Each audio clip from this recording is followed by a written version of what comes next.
The haystack. See why 4 out of 5 employers who post a job on ZipRecruiter get a quality candidate within the first day. Try ZipRecruiter for free at ZipRecruiter.com/free. That's ZipRecruiter.com/free. My brother-in-law died suddenly, and now my sister and her kids have to sell their home. I knew we could not put off getting life insurance. An agent offered us a 10-year, $500,000 policy for nearly $40 a month. SelectQuote found us identical coverage for only $18 a month. Call SelectQuote at 1-800-452-5050 or go to SelectQuote.com now. That's 1-800-452-5050. Yeah, it's fine. Just let me know. Example policies at SelectQuote.com/commercials. Remember, the one and only play-by-play home for Arizona Athletics is 1290. So if you're listening to Arizona football, men's basketball, and baseball, you have it locked on 1290. Wildcats Radio 1290. This is the Meridian Wealth Management Countdown to Tipoff Show on the home of Arizona men's basketball. Wildcats Radio 1290. And off to Love to the free throw line underneath the ball, posted up on AMAC. Working his way into the paint. Turnaround shot is good. Boy, Umar off to a quick start. He just went over 1,000 points now in his Arizona career, and he's got 9 tonight. And let's see what is up next now for Umar Ballo and his Arizona Wildcats teammates as they look to get the sweep of the Bay Area schools today here. And the Stanford Cardinal on tap with tip-off coming up at 6 o'clock. Welcome to the Meridian Wealth Management Countdown to Tip-Off Show. We are back live on the mall here, back on the Hall of Champions Plaza after a great day for Arizona women's basketball. It is basketball day in Arizona. The Arizona women's team just knocking off rival ASU, and then the men's game is coming up here in a few hours, and we're here to get you set. We don't get too many days like this, Kelvin, where we've got doubleheader action on both the men's and the women's sides. Oh, yeah. No, you don't usually get these type of days. So anytime you do, man, you got to really enjoy them. Great to see Adia and the ladies get a victory today, and you hope the guys follow that up. Yeah, and really just a great day, weather day out here. Temperatures in the mid-60s.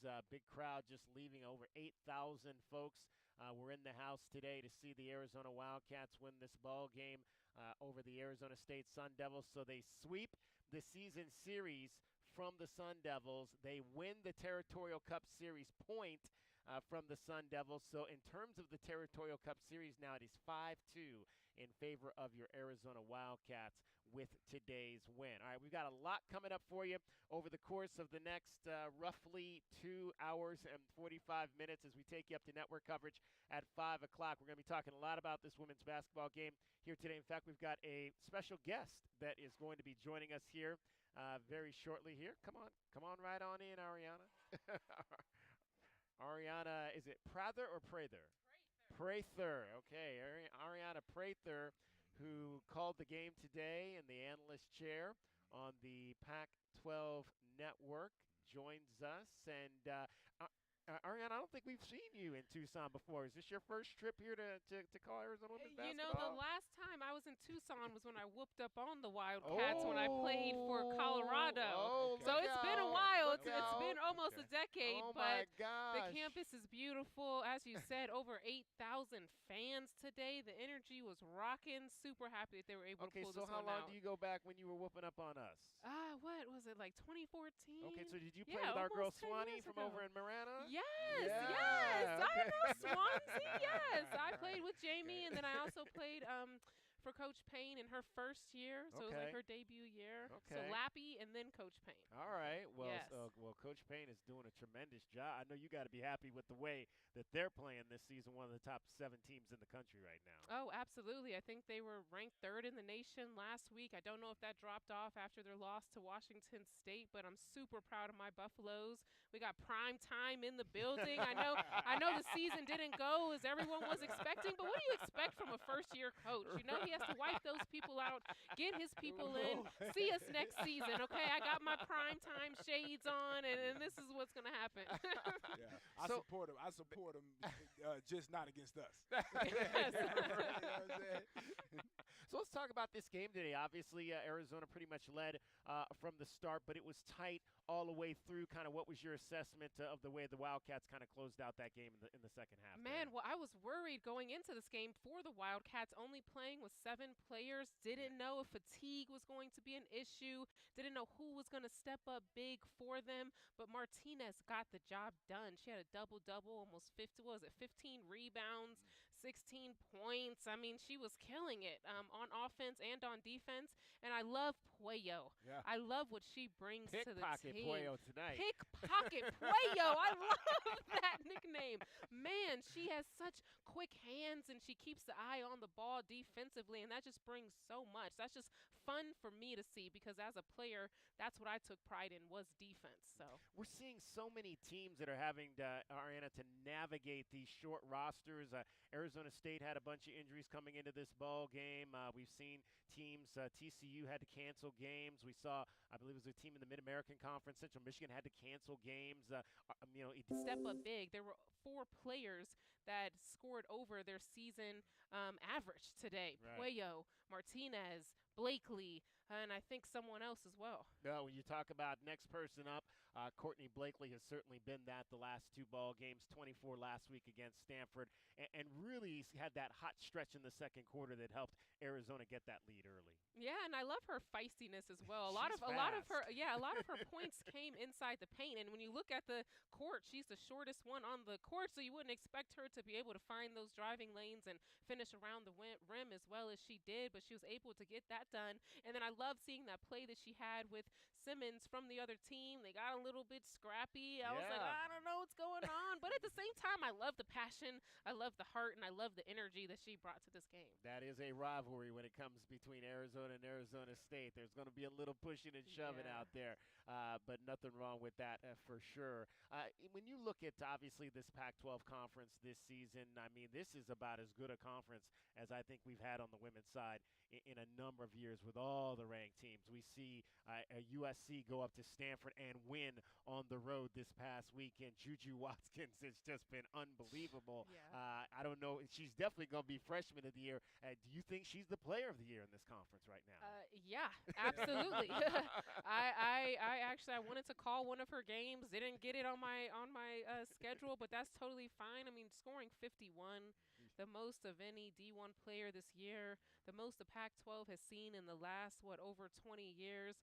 I mean, not much can be said about how great she is just as a player, as a person. I love that storyline that's going on about how they lost to the Cardinals, and then she stayed in the gym, and security almost had to kick her out and had to fight with her, like, yo, you got to leave the gym. Right. And she's like, well, I'm not leaving. And so just seeing that extra effort that she puts in on and off the court, it's not all sunshine and rainbows. You see the flashy 51 points, but to know that she's putting the work in off the court as well is huge. Well, and it's interesting, Kelvin, because I was just, Brandon Angel, who we're going to see in the men's game, he talked about that last year. He's like, when I was in that shooting slump mid-season and I was in the gym late, Yeah. the lights are getting turned down on me trying to find it, and he was able to find it, and now he's one of the best shooters in the country. Yeah, I mean, and that's how you get the confidence from your teammates and your coaches, because they know you're still putting in that time. You're still putting in that time, then I can trust you. Now, if you missing shots, and next thing you know, I see you at the club or you're hanging out, and say, I got an issue with you. Like, what? Like, come on, man, you shouldn't be hanging out nowhere. You should be somewhere putting some work in. So, just love the story of the USC young lady out there putting her time in, because you see her, man. You just see the talent that she has on the court. And in South Carolina, man, you know me, I just love watching Dawn Staley, and what she does over there, man, with those young ladies, man. The relationship that she has with them, and the way she can have fun with them while they're beating up on people. Ariana Prather is joining us, Pac-12 Network analyst. In fact, she is our View from Courtside today, brought to you by Kaiser Garage Door and Gates. Kaiser celebrating 25 years of serving Arizona. What did you think was key for Arizona to kind of keep Journey Thompson in check today for Arizona State? I mean, to be honest, I feel like their defensive presence just all the way around, and especially that fourth quarter fight The game was close. They had been scoring, about the same all game long. But in that fourth quarter, they turned it up a notch, and they kept that heat on. And once that momentum was going, they kept it rocking. They kept it rolling. And I love the crowd tonight, man. Wildcats got some great fans. The fan base was rocking. Everyone was standing up on their feet, and I also feel like that was huge for them as well. And you mentioned the 7 players playing. In reality, we know coaches really only want to play 7, right? So only having 7 players kind of helped the coach out a little bit, so she ain't got to worry about who all, trying to get the other players playing time. Now, you need those other players to come in because the walk-ons, because you need a practice. You can't practice with 7 girls. You need about 4 or 5 more so you can have some reserves or whatnot so you can get some work in. But, again, 7 players, that's ideal. You know you're going to play. You know she can't snatch you out for messing up, and you just got to figure it out. And I see it all the time. I'm very impressed with Jada Williams. That's one for me. I mean, coming with all the accolades that she had coming in, I thought it would be a lot of pressure on her. But to see her just come in, take her time, play her role, and out there and play that tenacious defense, man, I'm just excited for her. And I like that they were able to get Brea the ball a little bit more in that second half inside as well. Yeah, and shout out to the strength and conditioning coaches on the Wildcats team, because the fact that they were only playing with 7 players, they probably knew that they were only going to play with 7, but them picking up full court on defense as well just showed that they weren't playing around. I said, they're picking up full court with 7 players. Like, oh my goodness, and they didn't get tired. They kept the foot on the gas pedal. All right, so Ariana, will we see you in Tucson again this season? What's the rest of your schedule the rest of the way? Won't see me in Tucson, but you'll see me in Boulder. Okay. Yes. So this was a special trip for you to get out of. Do you go on the road a lot in your role? Because I think this is, like I said, one of the first seasons we've seen you on the network. So have you been on the network prior to this season? Man, what's crazy is that I played for the Pac-12. I've been trying to get into for the Pac-12 ever since I was in college. And, they called me up the last year of the Pac-12 being around. Right. Totally fine. I'm going to take whatever I get. But I actually do a lot of work on the men's side. So I do sideline reporting for the Clippers, and then I do the WNBA, the Mystics. So, yeah. Wow. Yeah, so you see me in LA or see me in DC. All right, so what about our girl, our Ari McDonald getting traded to LA? Good situation, you think? Man, for her? the WNBA free agency has been crazy. I know, the last week it's just been like massive trades. It's been every insane. day. But I think that's going to be a great fit for her. I mean, I love what she brings to the game. Everyone knows how scrappy of a player she was in college, and she's going to continue that in the league. LA is where she needs to be. Well, Ariana, we appreciate you taking a few minutes to join us. Best of luck to you. Boy or girl here we've got going on? We got a baby boy! All right, I don't even know if you can see my little bump. Mama's moving, mama's shaking, mama's still working. There you go. Keep working. We got. Yes. My husband plays professional basketball overseas in Australia, so we're going for a 6'7" wing, transitional guard. He's gonna go to the league for mama. There you go. Well, Ariana, best of luck to you, and we look forward to continuing to watch your work nationally throughout the rest of the years. Oh, thank you, guys. I appreciate you having me. All right, that is Ariana Prather from the Pac-12 Network. Let's get our first break in here. We'll come back. We are hoping to get a guest, an Arizona Wildcat, to continue talking about this game here. 63-52 the final. Wildcats knock off the Sun Devils, as well as get you set for the men's side, Stanford Cardinal at 6 o'clock. With Kelvin Ifan, JW Madden, I'm David Kelly. You're listening to Wildcats Radio 1290. We hope you enjoyed your view from courtside. It was brought to you by Kaiser Garage Door and Gates. Kaiser, celebrating 25 years serving Southern Arizona. This hour of the Meridian Wealth Management pregame show is brought to you by Advanced Auto Care, Crest Insurance Group, Desert Diamond Casinos, First Chiropractic, Frog in Firkin, Kaiser Garage Doors and Gates, Picture Rocks Cooling, Heating, and Plumbing, the Polston Results Team with Keller Williams, Southern Arizona, Royal GMC Buick and Cadillac, Royal Kia, Royal Jaguar Land Rover, the Window Depot.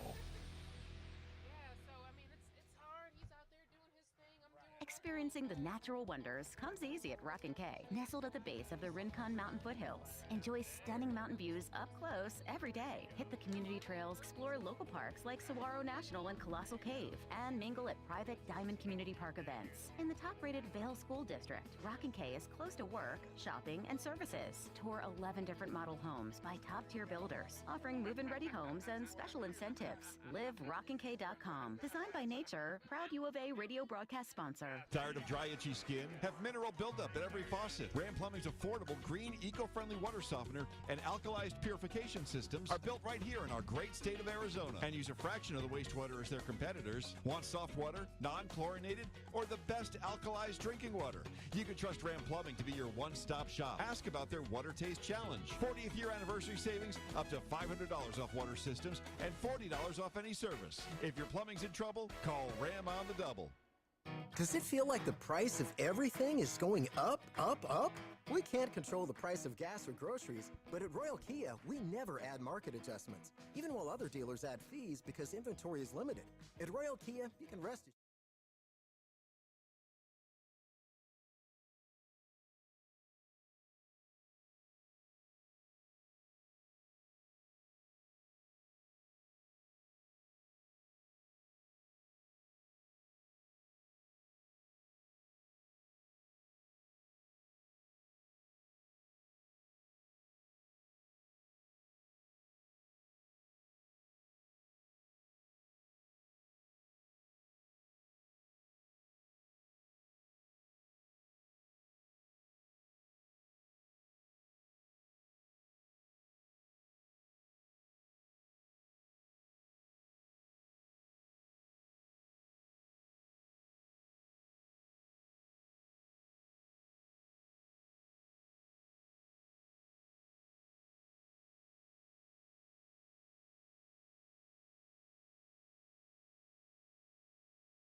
And we're back live with you out here at the Hall of Champions Plaza, Meridian Wealth Management Countdown to Tip-Off show. I'm David Kelly along with Kelvin Efon. J.W. Madden is back in the studio. Double dose of Arizona basketball today. The men coming up against the Stanford Cardinal. We're going to dive into that whole game coming up as well. Wildcats looking for the weekend sweep of the Bay Area schools, but the ladies just completed their game out here, a rivalry contest as they knock off the Arizona State Sun Devils today by a score of 63-52.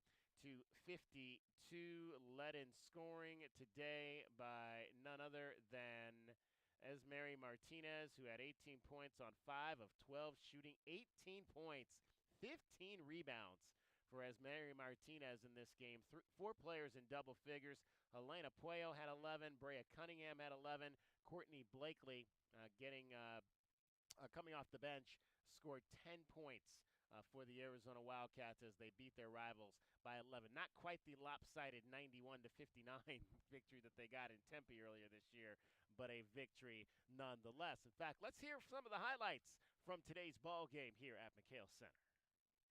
Blakely's going away from a base screen, splits 2 defenders, then a third as she puts that one up with the English off the glass to score. Martinez clears it again for the Wildcats. That's her 7th rebound.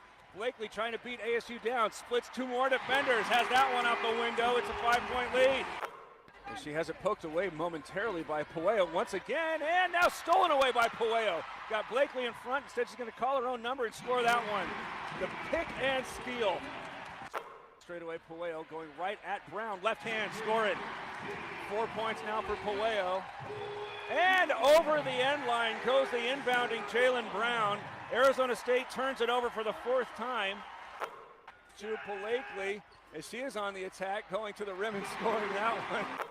Martinez with the rebound, right back over to Jones on the cut, has that one off the glass to score. Esmeri with the double-double on that offensive rebound.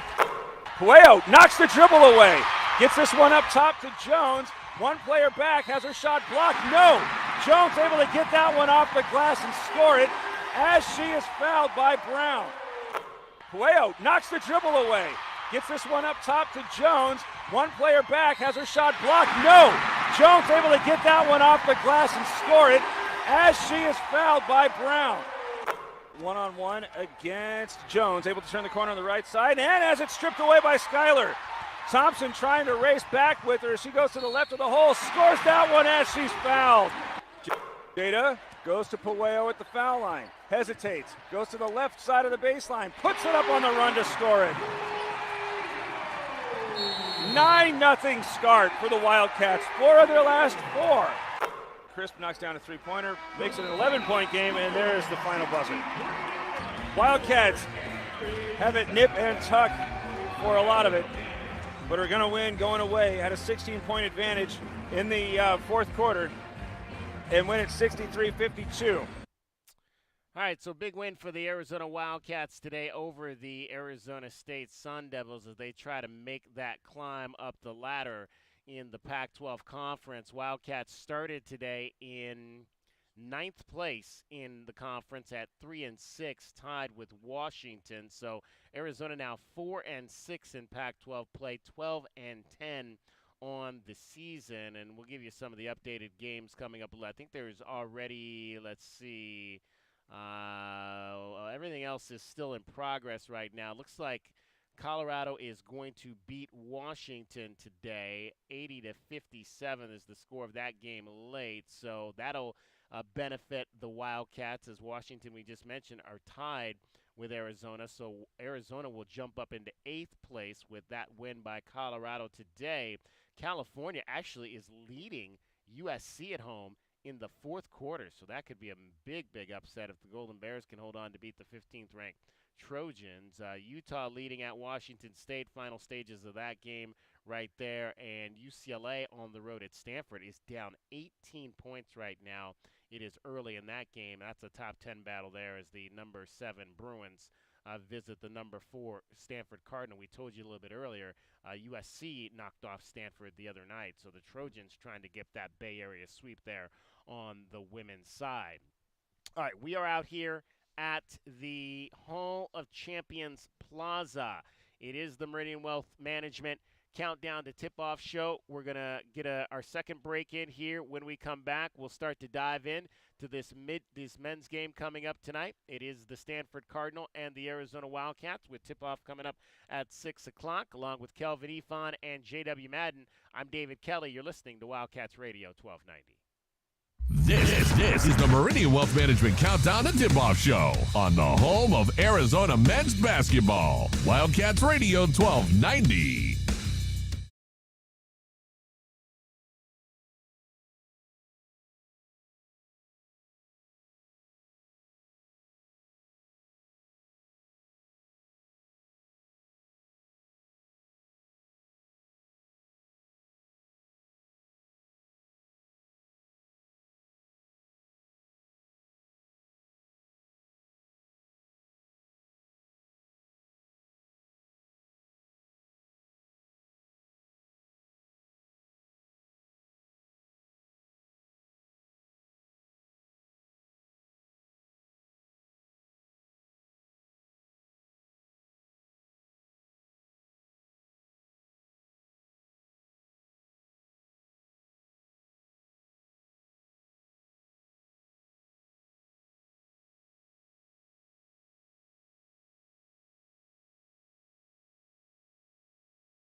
The Window Depot is proud to sponsor the first look at today's game and would like to invite Arizona Wildcat fans to visit one of their Tucson warehouses. The Window Depot provides over 1,000 in-stock vinyl windows, interior and exterior doors, plus granite and quartz countertops, and a huge selection of custom cabinetry, all at the lowest prices in town. Consider the Window Depot your MVP when it comes to your home improvement needs. Stores are open Monday through Saturday, or order online at thewindowdepot.com. The Window Depot, more than a window store. The new Blue Whale Car Wash, formerly Octopus Car Wash, is now open. They're locally owned and operated and offer many ways for you to save. Start now by downloading the Blue Whale Car Wash app. Then visit their website at bluewhalecarwashaz.com to find a location near you. Don't forget to follow them on Instagram and Facebook for even more saving. And for a limited time, their exterior-only wash is $5 at all 4 locations. Blue Whale Car Wash, proud radio sponsor of the University of Arizona Wildcats. Cantina nachos, strawberry watermelon margaritas, a few zombie kills, and all your favorite sports teams live. When your day calls for some winning, it's time for Dave & Buster's, where you can eat, drink, play, and watch all the sports you want. They've got massive HD TVs, hundreds of the hottest new games, a chef-crafted menu, and an incredible list of beers, wines, and cocktails. So remember, if your day calls for a little victory, a little triumph, a little win, it's probably calling for Dave & Buster's. What up, Tucson? This is Joseph Blair, former Wildcat and assistant coach of the Washington Wizards. When I came to play basketball at the U of A in the 90s, the Tucson community became and has always remained a special part of my life. And this is why I proudly joined the Meridian Wealth Management Tucson Advisory Business Council. If you have financial questions or concerns, please be sure and call my friends Natalie or Ruben Fernandez at 719-1433 or visit online at Meridian Wealth LLC. And as always, bear down, Tucson. Advisory services provided by Meridian Wealth Management, a registered investment advisor. Desperate buyers have created tremendous opportunity for sellers. If you've had the slightest thought of selling your home, it's time to call Sean Poston with the Poston Results team at Keller Williams, Southern Arizona. Why choose the Poston Results team? Past performance, more money in your pocket, over a 65% referral rate, an incredible Poston Results team staff, and most important, communication, because you and your home matter. The Poston Results team. When buying and selling really matter, go to TucsonHomeValues.com. That's TucsonHomeValues with an S.com. Cantina nachos, strawberry watermelon margaritas, a few zombie kills, and all your favorite sports teams live. When your day calls for some winning, it's time for Dave & Buster's, where you can eat, drink, play, and watch all the sports you want. They've got massive HD TVs, hundreds of the hottest new games, a chef-crafted menu, and an incredible list of beers, wines, and cocktails. So remember, if your day calls for a little victory, a little triumph, a little win, it's probably calling for Dave & Buster's. The Meridian Wealth Management Countdown to Tip-Off Show continues on the home of Arizona men's basketball, Wildcats Radio 1290. Arizona with the ball. Love will go to Johnson. Open at the free throw line. Turnaround shot good. That's deadly if Keyshawn Johnson can just find that soft spot in the middle of the zone, turn, and pop it from 15. Let's take a look at the Right Way Rundown and see what's coming up on our pregame show. Brought to you by Right Way Heating, Cooling, and Plumbing. Do things the right way.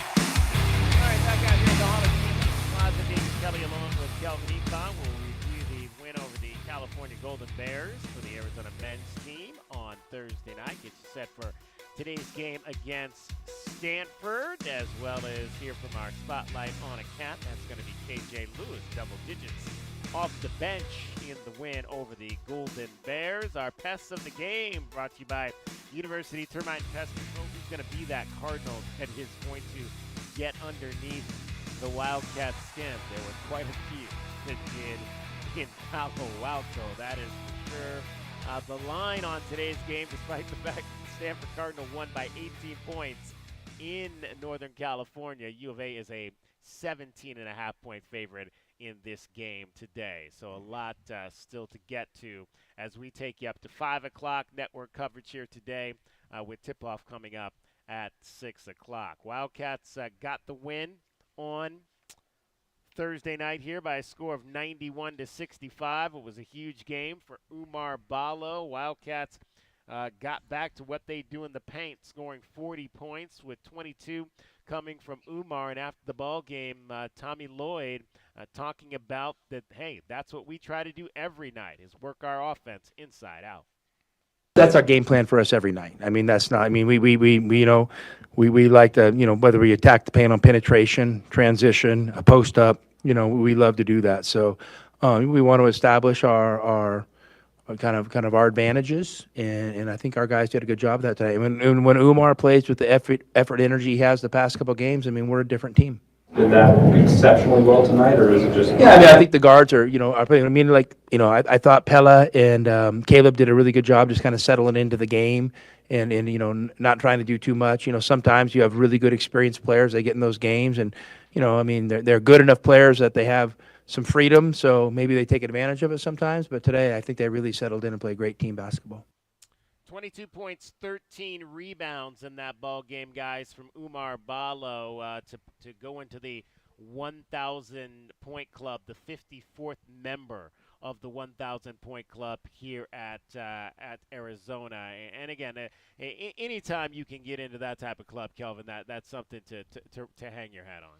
Yeah, it is. I mean, again, you see it a lot now with high school. I didn't even really hear about it a lot back in the day, but you go back and you look at it, man. To be able to score 1,000 points, you had to be around there a while, or you had to be a main cog in the offense. So yeah, man, for Balo to be able to do that coming out of Gonzaga, where you didn't really know what exactly you were getting, you got to tip your cap to him and say congratulations for sure. J-Dub, what do you think, just kind of watching Umar kind of progress over the course of his 3 seasons here? What's kind of most impressed you about the way that he has developed under Tommy Lloyd's tutelage?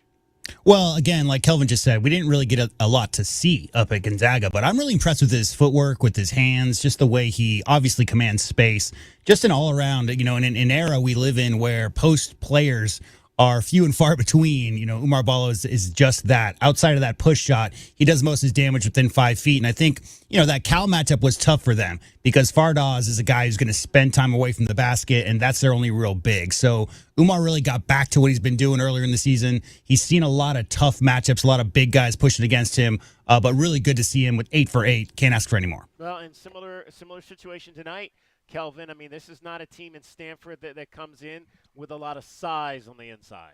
Yeah, no, they don't, and they like to play on the perimeter. They like to play 5 guys out as far as offensively, and so he's going to have to guard one of those guys on the perimeter. But they played that switching defense where they took away the threes before. I think coach has been working on that in practice. He seemed like he did a pretty good job with it, and the guys are doing a great job helping behind him. So I expect for him to be ready tonight and show that he's ready to adjust to whatever needs to be done to get the win. There's the man that's keeping this team standing upright, Chris Allen. Chris Allen over there. What's up, brother? how you keeping these ladies standing up, playing all these minutes? There you go. Chris Allen, the strength and conditioning coordinator for the Arizona women's basketball team. He was here in the past along with Rich Rodriguez on the football staff as well. He's doing a tremendous job. I mean, when you're talking about, the limited numbers and having to make sure, and even before that, before it got down to 7 players. I mean, back in the early part of the season when they were still dealing with 9, even Adia had said that teams were commenting on how much better shape this team was in than past teams. Yeah, I mean, I still can't believe they play full court press like that. I usually the coach is trying to conserve the energy and make sure that they can get through and have a solid fourth quarter. But for Adia to believe in them, and for again Coach Allen there to put that work into them and to have them where they're able to play that type of defense full game, we better watch out and hope nobody don't steal them from us.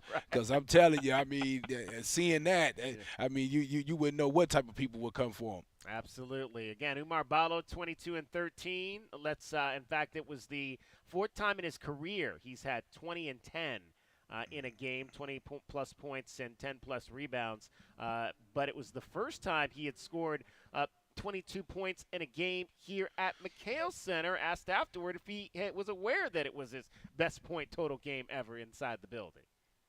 I didn't know that. It seemed like most of your 20-point games have either been on the road or neutral sites. So was there just something in particular for you that you were feeling it tonight? No, really. I would just, I had a great week, work out for Ricky, and I would just come in here and then play as hard as I could.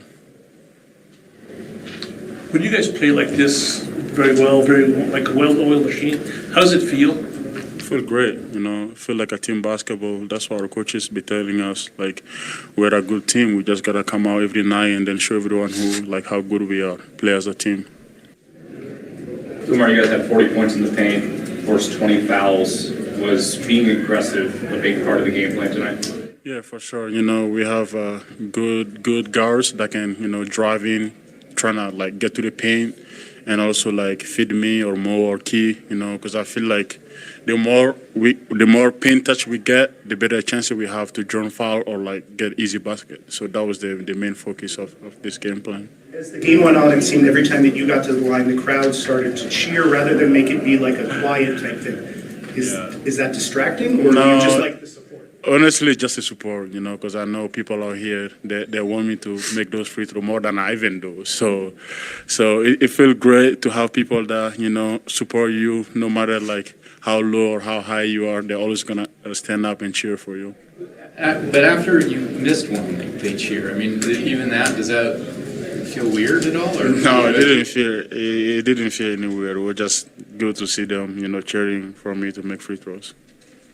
Do you feel, Umar, in general, do you feel like you've been productive, particularly the last couple of weeks? Do you feel like you're back to, the level you can be at, or where are you at, Bruce, I don't know. Every game is different. And as I told you guys before, I don't have to score 20 points every night for our team to win. So if I got a chance to score 20 points, I will do it. But if I don't have it, my brother's going to have my back and they're going to score. And the main focus is to win the game. KJ, you had 13 against UCLA and then 14 here tonight, but then in between, not really much. How do you make sure that you're contributing to the game when it's not scoring? Just trying to find, different ways to impact it, whether it's on the defensive end, making plays for my teammates, rebounding, just doing anything, to bring a spark off the bench and to get things going on. And I think that's my job, just to come in with effort and energy. Hopefully it goes, to the whole team. That is Umar Ballo, a little bit of KJ Lewis. We'll hear more from him coming up a little bit later. But not only did we get 15 points in that game from Keshad Johnson on Thursday night to go along with 5 rebounds, but Keshad had the primary responsibility against Jalen Tyson. Did a great job of shutting him down. He went 5 of 14 from the field. Did finish with a double-double, 10 points, 10 rebounds, but well below the points that he normally averaged afterward. Tommy Lloyd on the job that Keshad did against Jalen. They're asking him to do a lot, and I know last game, it looked like he had some cramping issues. I don't know, so, listen, I'm not saying we did anything crazy on him today, but we switched some stuff up a little bit, and I really wanted to challenge Keshad with that matchup, and obviously we had Pella in our back pocket if it didn't work out, but I thought Keshad did a great job, and he's really kind of coming into his own as a player, and he has, you're kind of expecting this production every night from him on the offensive end, and he plays great defense. Guys, did you see anything really there that kind of stood out to you about the way Keshad played that defense the other night? Well, I always say this, man. It seems like to me when you get a couple shots and you make a couple shots, your energy just goes through the roof. Right. And I just felt like when I seen him take that first pass, catch and shoot 3, I said, oh, he's into this thing, and so yeah, it seems like you get more ownership. Again, he always plays defense, but there's another effort it feels like the guys play with when it seems like they're getting their opportunities on the other end of the court. He was 6 of 13. He missed more shots than he usually takes, right? So he was very aggressive, and I guarantee you that was the talk from the coach telling him from the last game that he played that they're a different team when he's aggressive. So him being able to play like that on both ends of the court makes him a valuable asset to the squad. Yeah, and in terms of Caleb Love, 12 points, didn't really need a 36-point effort in that game. It was really more like what we've seen from Caleb in a lot of these style wins for Arizona. Double-digit scoring, somewhere in that 12 to 16 neighborhood, grabbed 7 rebounds. Yeah. Dished out 4 assists, did not turn the ball over at all. Just, again, efficient play from Caleb Love. Man, and I got to speak on this. After scoring a 36-point game, you're looking to see how a guy plays that next game. Is he going to be too aggressive? Is he going to be looking for his? Is he going to try to break as Coach Lloyd say, break a record? Right, right. No, man, he came in and he played the floor of the game. He seen other guys playing well. He used that to his advantage. He got the ball to guys. He helped pick up Boswell a little bit just as the coach asked him, just being a positive teammate, being there. And then just the 7 rebounds. That show you that he's engaged and he's locked in regardless if he's going to find a way to impact the game. So that's what you need out of guys, man. When, sometimes you have great games like that, the other team game plan is to stop you. So if you kind of play it smart, other guys kind of go off a little bit because the team is kind of leaning guys to you a little bit, right? And so it was just a great game plan, smart play, and another reason why I think he's an all-conference guy, if not All-American. Well, let's hear from the head coach on Caleb staying in system on Thursday night.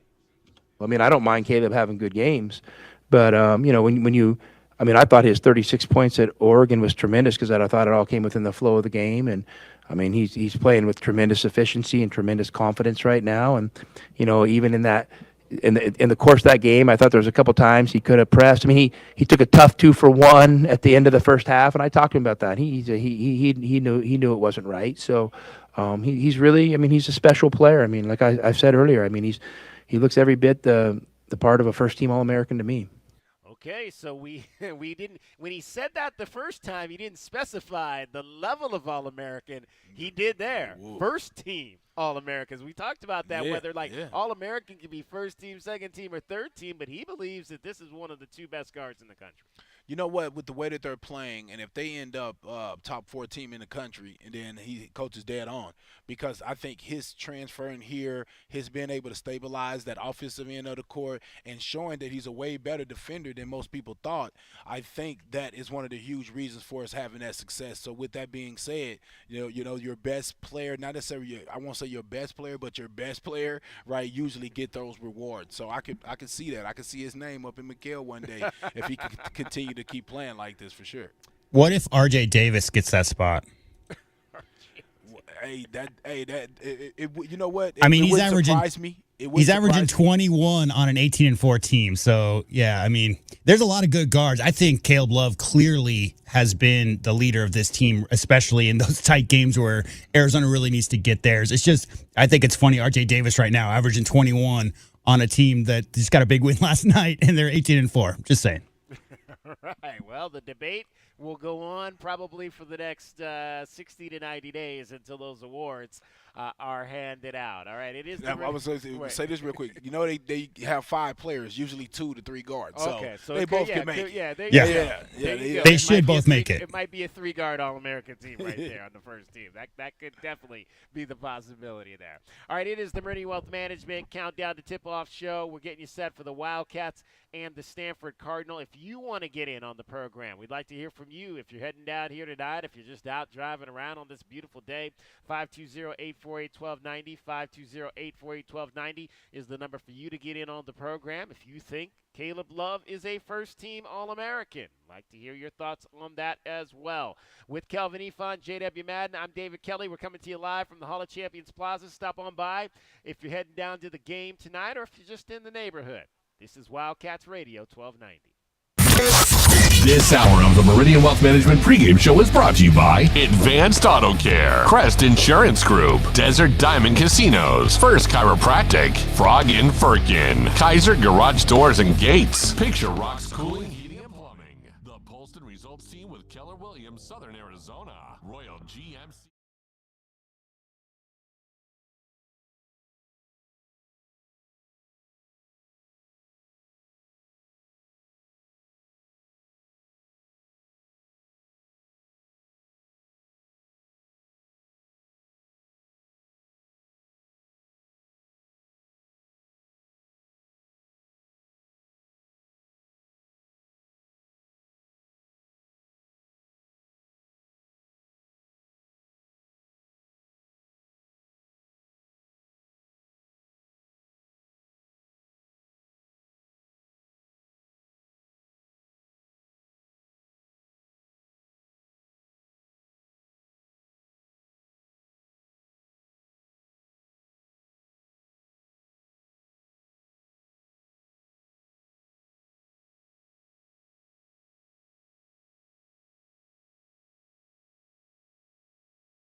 Said Caleb Love looking like he's shooting in Eugene right now.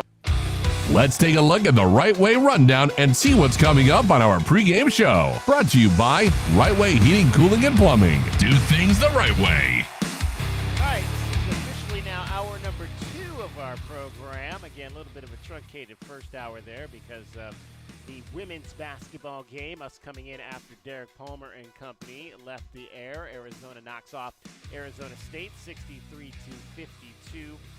Today, coming up in hour number 2 of the program, we are going to hear from KJ Lewis. He had 14 points off the bench on 4 of 6 shooting, knocked down a couple of threes, had 3 assists in the ball game in that win over the California Golden Bears the other night. We'll have our best bets. The over-under on this one is 164. I tell you, they know where to put that number. That is for sure. And we'll also are expected to be joined later on by Troy Clardy from the Stanford Cardinal radio network. In fact, we're going to have another special guest right here coming in right now. And speaking of the Arizona women's basketball team, we'll let her get seated right here. Put the headset on there. All right. Skylar Jones. Hi. How are you? Good, how are you? Very good. Congratulations on this big win today. You guys came out here against your rivals. Maybe not as big a win as we saw in Tempe, but again, these games get harder as the season goes along. What did you just like about the way that you guys came out and got that win today? We're playing with 7 people, so it's a little harder for us. And, Arizona State's a different team than they were when we played them like 6 weeks ago. Everybody improves as the season goes on. So I think we just came out with the mentality that we just got to stick together and play as a team, and that's what we did. We hit some punches, they went on some runs, but at the end of the day, we just stayed together and got the win at the end of the day. Because, Arizona State's a good team. Can't overlook anybody in the Pac-12. Right. Just a great day to be in the building. Red out, big crowd. What's it been like for you as a freshman? You come in here, you playing in these home games in front of 7,000-8,000 people every night? That's a big reason why I chose Arizona. We have one of the best fan bases in the country. I just love seeing all these people that consistently come. I think it was 8,000 people there today, and that was a lot of people. And it's just so great getting to run around, give everybody high fives, and just see everybody that supports us and how it's really a family here. Even if we don't know them, they treat us like family, and I love that. All right, three starts in a row now. 9 points today on 4 of 8 shooting. That's not too bad right there. That dished out a couple assists, had a block and a steal. I think you guys had 6 blocks in this ball game. So how have you kind of gotten comfortable with that starting role now? Oh, I just try not to think about it too much because then I'll get nervous. I just want to let the game come to me and not force anything. Everybody gonna have misses. You're never gonna play a perfect game. You just gotta keep your head up, which is something I struggle with, but I'm getting better as the season goes on, and just keep playing because then eventually shots will fall. The shots were starting to fall at the end of the game. And I was getting steals and getting blocks and just helping my team do everything win. Because it's not all about scoring. It's not all about scoring. It's about doing other things, playing defense and making an impact that's other than scoring. Well, that's what I was going to talk about. How are you guys able to play full-court defense like that with only 7? I mean, the energy that y'all be giving. I mean, y'all be down. Y'all be, sitting down, locked down. It ain't fake defense. Y'all are pressuring. How do y'all do that for full court? I can understand, kind of get back a little bit, sagging defense for 3 quarters, then cut it up a little bit in the 4th. How are y'all doing that for 4 quarters? Our strength and conditioning coach, Chris Allen. He is the reason. Just walked by about 10 minutes ago. Oh, he didn't want to take any credit. He is the reason. He keeps us in shape. He makes sure we do mobility and recovery so our bodies can be good. But because we all want to play, we all want to win, and I feel like that's just the dog that our team has. We're going to get up, get all in you. We might get backdoored or blown by, but that's just because we play so aggressive. That's why we always have each other's backs and help. So I think it all just comes with playing a team, all of us being on the same page. 4-point game, 4th quarter. Big steal by Puello to get you that and one. You were out in front of what did you see? You kind of got out in front of the pack to make that outlet pass for her. I was just running with her. And she threw the ball. I was like, oh, here we go. And I went for the layup, my little jump stop, Salvo taught me, and one. And it was just the momentum of the game. That was a really big momentum shift when Puello got that steal. And that's what I mean by making an impact that doesn't include scoring. Because without that steal, I wouldn't have scored. And she just makes an impact in every way possible. And that's why Puello's so valuable. See, and shouting out the coach. coaching. You got Salvos teaching you that jump stop. Man. And her teammates, so she gets some more passes. Exactly, right. Exactly, right. Joined by Skylar Jones out of Chicago, Whitney Young High School, freshman here at the University of Arizona after a 63-52 win over Arizona State. Do you just walk around on days like this and take pictures and send them back to the people in Chicago who are probably under like 3 feet of snow right now? Oh, after I get done on this radio show, I'm going to FaceTime my parents on my bike just to show them how good of a weather that I'm in, just to make them mad. You got a kind of a snazzy little ride there. My little electric bike. What is that? It's an electric bike, so I don't have to drive here. Oh, there you go. So I can just scooter here, put it in the locker room, and I take it to class too. So I get to class quick. I cannot believe. I used to go to. I went to school here with Adia at the same Really? time. Yeah, so I used to be in the classroom with her. Trust me. And what I was gonna say, I cannot believe Adia let you ride that. I can't believe it. Oh, in the locker room, it's like all of us have bikes and scooters. The locker room is filled with bikes and scooters. Wow. We don't walk anywhere. Great birthday present for the coach today, getting the win over the rival. Yes, we just had to get her something. We just had to do something. Did you actually buy her a gift? Did you guys get her something? I saw you guys decorated the locker room and the film room. That there. was her gift. That was her. That's it. That was her gift for sure. So in terms of this freshman class, I mean, you've got obviously Jada and Brea. How have you guys kind of gotten that cohesion down? And the three of you now are right at the forefront of this lineup to pushing this outfit. Because we're really best friends off the court. Like, we're always together. We're a really close-knit group. But all 7 of us, including Taya, Aaron, Solly, we're all very close together. And Kaylin, we're all very close. So, that's why you see, we really play good as a team, because we're all close friends off the court, and we all like each other. We love each other like family.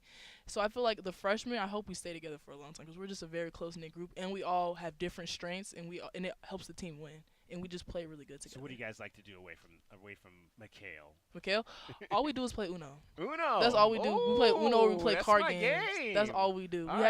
We have different variations of Uno. It's just ridiculous. That's all we do is play cards. Who's the best? Who's the champion? Probably Brea. Probably Brea.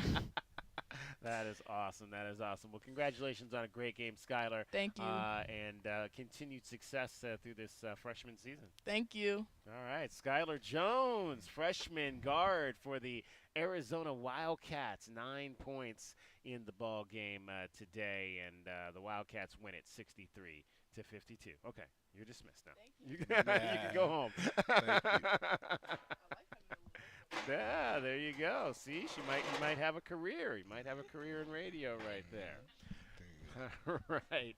Arizona wins it 63-52. Again, it's the Meridian Wealth Management Countdown to Tip-Off Show, also brought to you by Dave & Buster's, the best place to eat, drink, and play while watching tonight's game between the Wildcats and the California Golden Bears. And I'm sorry, the Stanford Cardinal, I should say. Let's take our first look at the Stanford Cardinal today.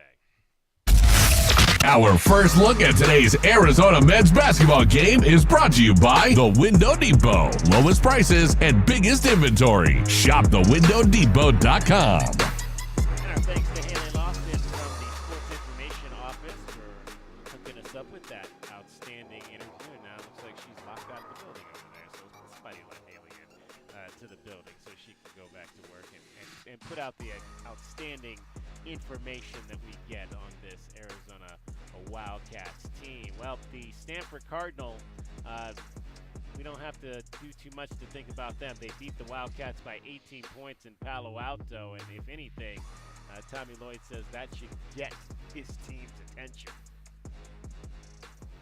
They're dangerous. I mean, I watch them on film, and I'm not comfortable. And so we got to figure out, how to come out and play a better game against them than we did last time. And I mean, hopefully they got our guys' attention this time around. They're not, I can understand not being comfortable, Kelvin. This is a team, I think I counted it up. I have to look at the, I think they counted up. They've got 7 guys on this roster that have made double-digit threes this season. That's a lot. That is a lot, And so but with knowing that and knowing how they went off against you, that means you understand how important it is to get up and take these guys away and don't let these guys stand out there and just shoot threes. The Wildcats have 5, just for counts there, 5 guys that are shooting double-digit threes. The Stanford Cardinal have 7 on the season. And Reynard has 8 himself, so he's only 2 away from joining that list, too. There you go. There you go. And so, again, when you talk about Jared Haas and this program, he thought that he had a team coming in here that was going to be able to shoot the basketball. Agree. Part of that needs to be our ability to get the clean looks and, being able to get downhill, get to the paint to try and collapse defenses. And, schematically with plays, we can do it. We have been playing a touch faster, so hopefully we can get breakdown situations in transition. But I think we really, for most of the game, we're going to have 5 guys out there that we feel comfortable shooting the basketball, and probably 3 or 4 that maybe could be labeled as elite shooters. Well, they're shooting as a team 39% from 3 this season, and one of the guys that is responsible for that is Spencer Jones. Spencer Jones this year shooting 41% from 3. He is second on the team in three-pointers made with 30, and he just absolutely loves the fact that they've got so many scoring threats. Having so many shooters around you, it takes a little bit of pressure off. So it actually allows you to relax more and just be more free with your shooting and stuff like that. And I think that goes with kind of everybody. Everybody can kind of pick that up. But along with that it's created a very unselfish team. We know everybody can shoot, so we look to get the best shot. We don't have to get it to a specific shooter all the time. It's just, draw 2 defenders, swing the ball around, find the best shot available on offense. Yeah, I mean, and again, we said how many they've got. They got 5 guys that have made over 20 threes on this team. I guess, Kelvin, what does that do for an offense when you've got that many guys that you can go to from behind the arc? Well, what it really does is it's force the people to have to play you above the three-point line, so you can kind of spread people out and find back doors and get some abilities to get into some one-on-ones, because you can't really help off guys. As he said, they're trying to get you, they're trying to move the ball and get some penetrations to force some help so they can get it to one of those guys to get a shot off. So you really have to sit down and play fundamental defense and stay in front of these guys and really stay with your man, because as soon as you come off at the wrong time, any one of these guys could knock it down from deep. And Brandon Angel is a young man who really is shooting the ball well. We mentioned him earlier in the show. Got off to a little bit of a bad start last year. Down the stretch, the final 12 games of last year, Brandon Angel shot 65% from the floor, and he's shooting 60% this year from the floor. So essentially, going back to the tail end of last year, he's shooting well over 60%, and Brandon talked about kind of finding his shooting groove mid-last season. There are a lot of frustrating times knowing how I'm working out, how I'm shooting the ball at night in the gym alone, and knowing that wasn't really translating to the court. So to see it kind of translate toward the end of the year was something honestly that I expected and believed that in the long run things would balance out, and I would get the results that I've been expecting and working toward. But obviously going into the off season with that, it does build confidence and knowing that, okay, here's what I can do now. Let's find consistency and make that not just the last, 12, 14 games of the year, but stretch that throughout the course of the season.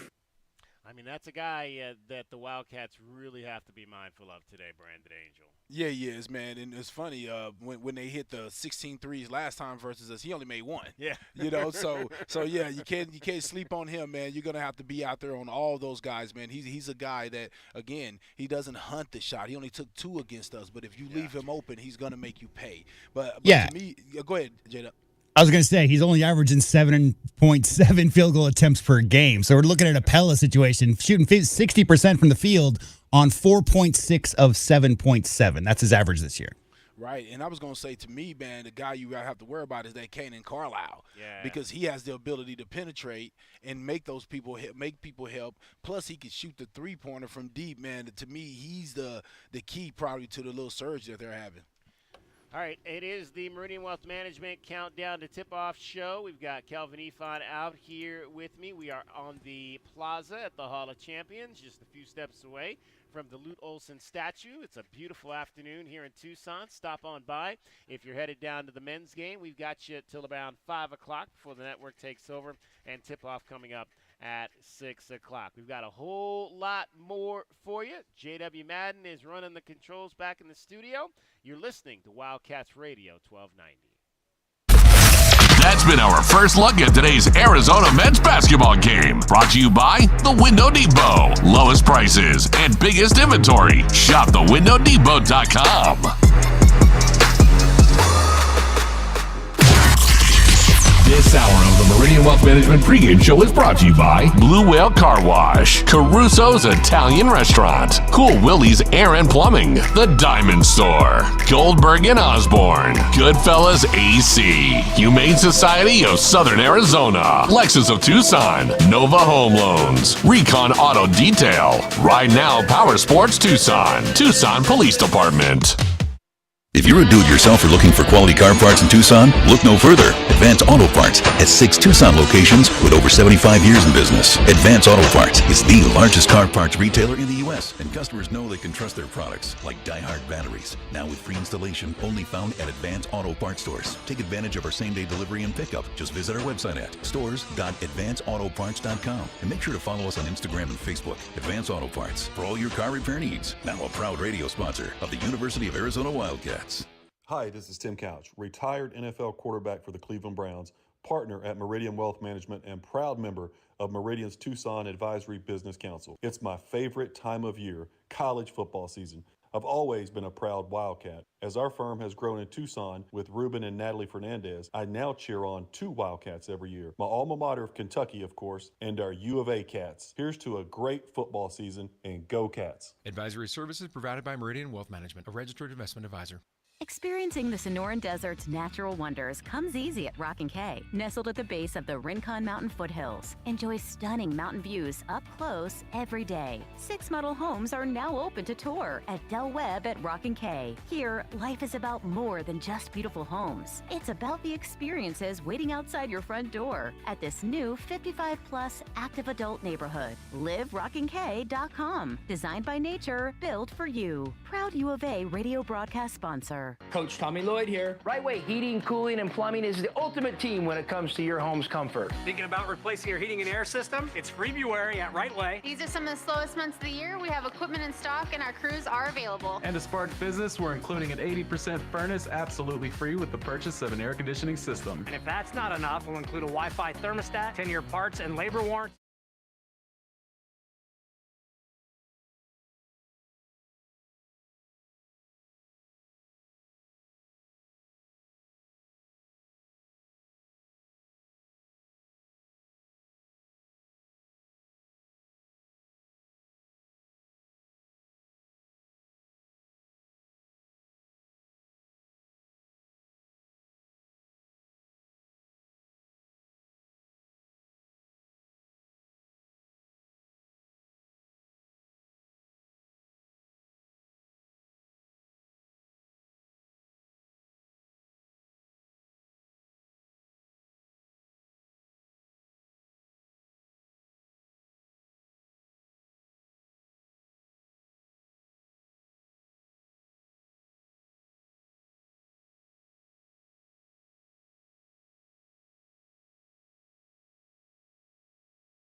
to Lewis. Left corner Bradley. Bounce it to Larson. Left elbow out to Lewis. KJ for three, and he drains it. KJ Lewis had 14 points in the game on Thursday night off the bench. Knocked down a couple of three-point shots and made 4 out of the 6 shots that he took in that contest. Welcome back to the Hall of Champions Plaza out here on a beautiful afternoon in Tucson, Sunday afternoon, Sunday basketball, as the Wildcats playing a doubleheader, a women's game, which was completed a little bit earlier, 63-52 the final in favor of the Wildcats over the rival Arizona State Sun Devils, and then the fellas are getting set to take the hardwood at 6 o'clock against the Stanford Cardinal, wrapping up their weekend with the Bay Area schools. Let's shine a little bit of a light on Mr. KJ Lewis. Our pregame show Spotlight on a Cat is brought to you by O'Reilly Chevrolet. Get more with O'Reilly Chevrolet. KJ Lewis, again, 4 of 6, 14 points in that game the other night. Only played 16 minutes off the bench, but did have 4 rebounds, 3 assists. Did turn it over a couple times, but a very solid outing for the freshman out of El Paso, Texas, by way of Kelvin's hometown, Dallas, Duncanville High School last year. Let's hear from KJ about his performance, and if he was asked after the game if he felt like the Wildcats were getting back to the Wildcats we saw start this season 8-0. No, for sure. I feel like, we're getting that rhythm back that we had in the beginning. We're getting that joy back, that competitive nature back again. It's February, it's time to, kick things up a little a notch, and I think, we're starting to do that. What did kick-start it? I'm sorry. Yeah. What was there something that kick-started that? Just a whole week of preparation for practice. Not getting complacent. Being aware of the situation and the challenge ahead of us, really. So I think we're all aware of it. You mean situation? You mean like Pac-12 standings, etc., or just in general? Just trying to be the best team we can be.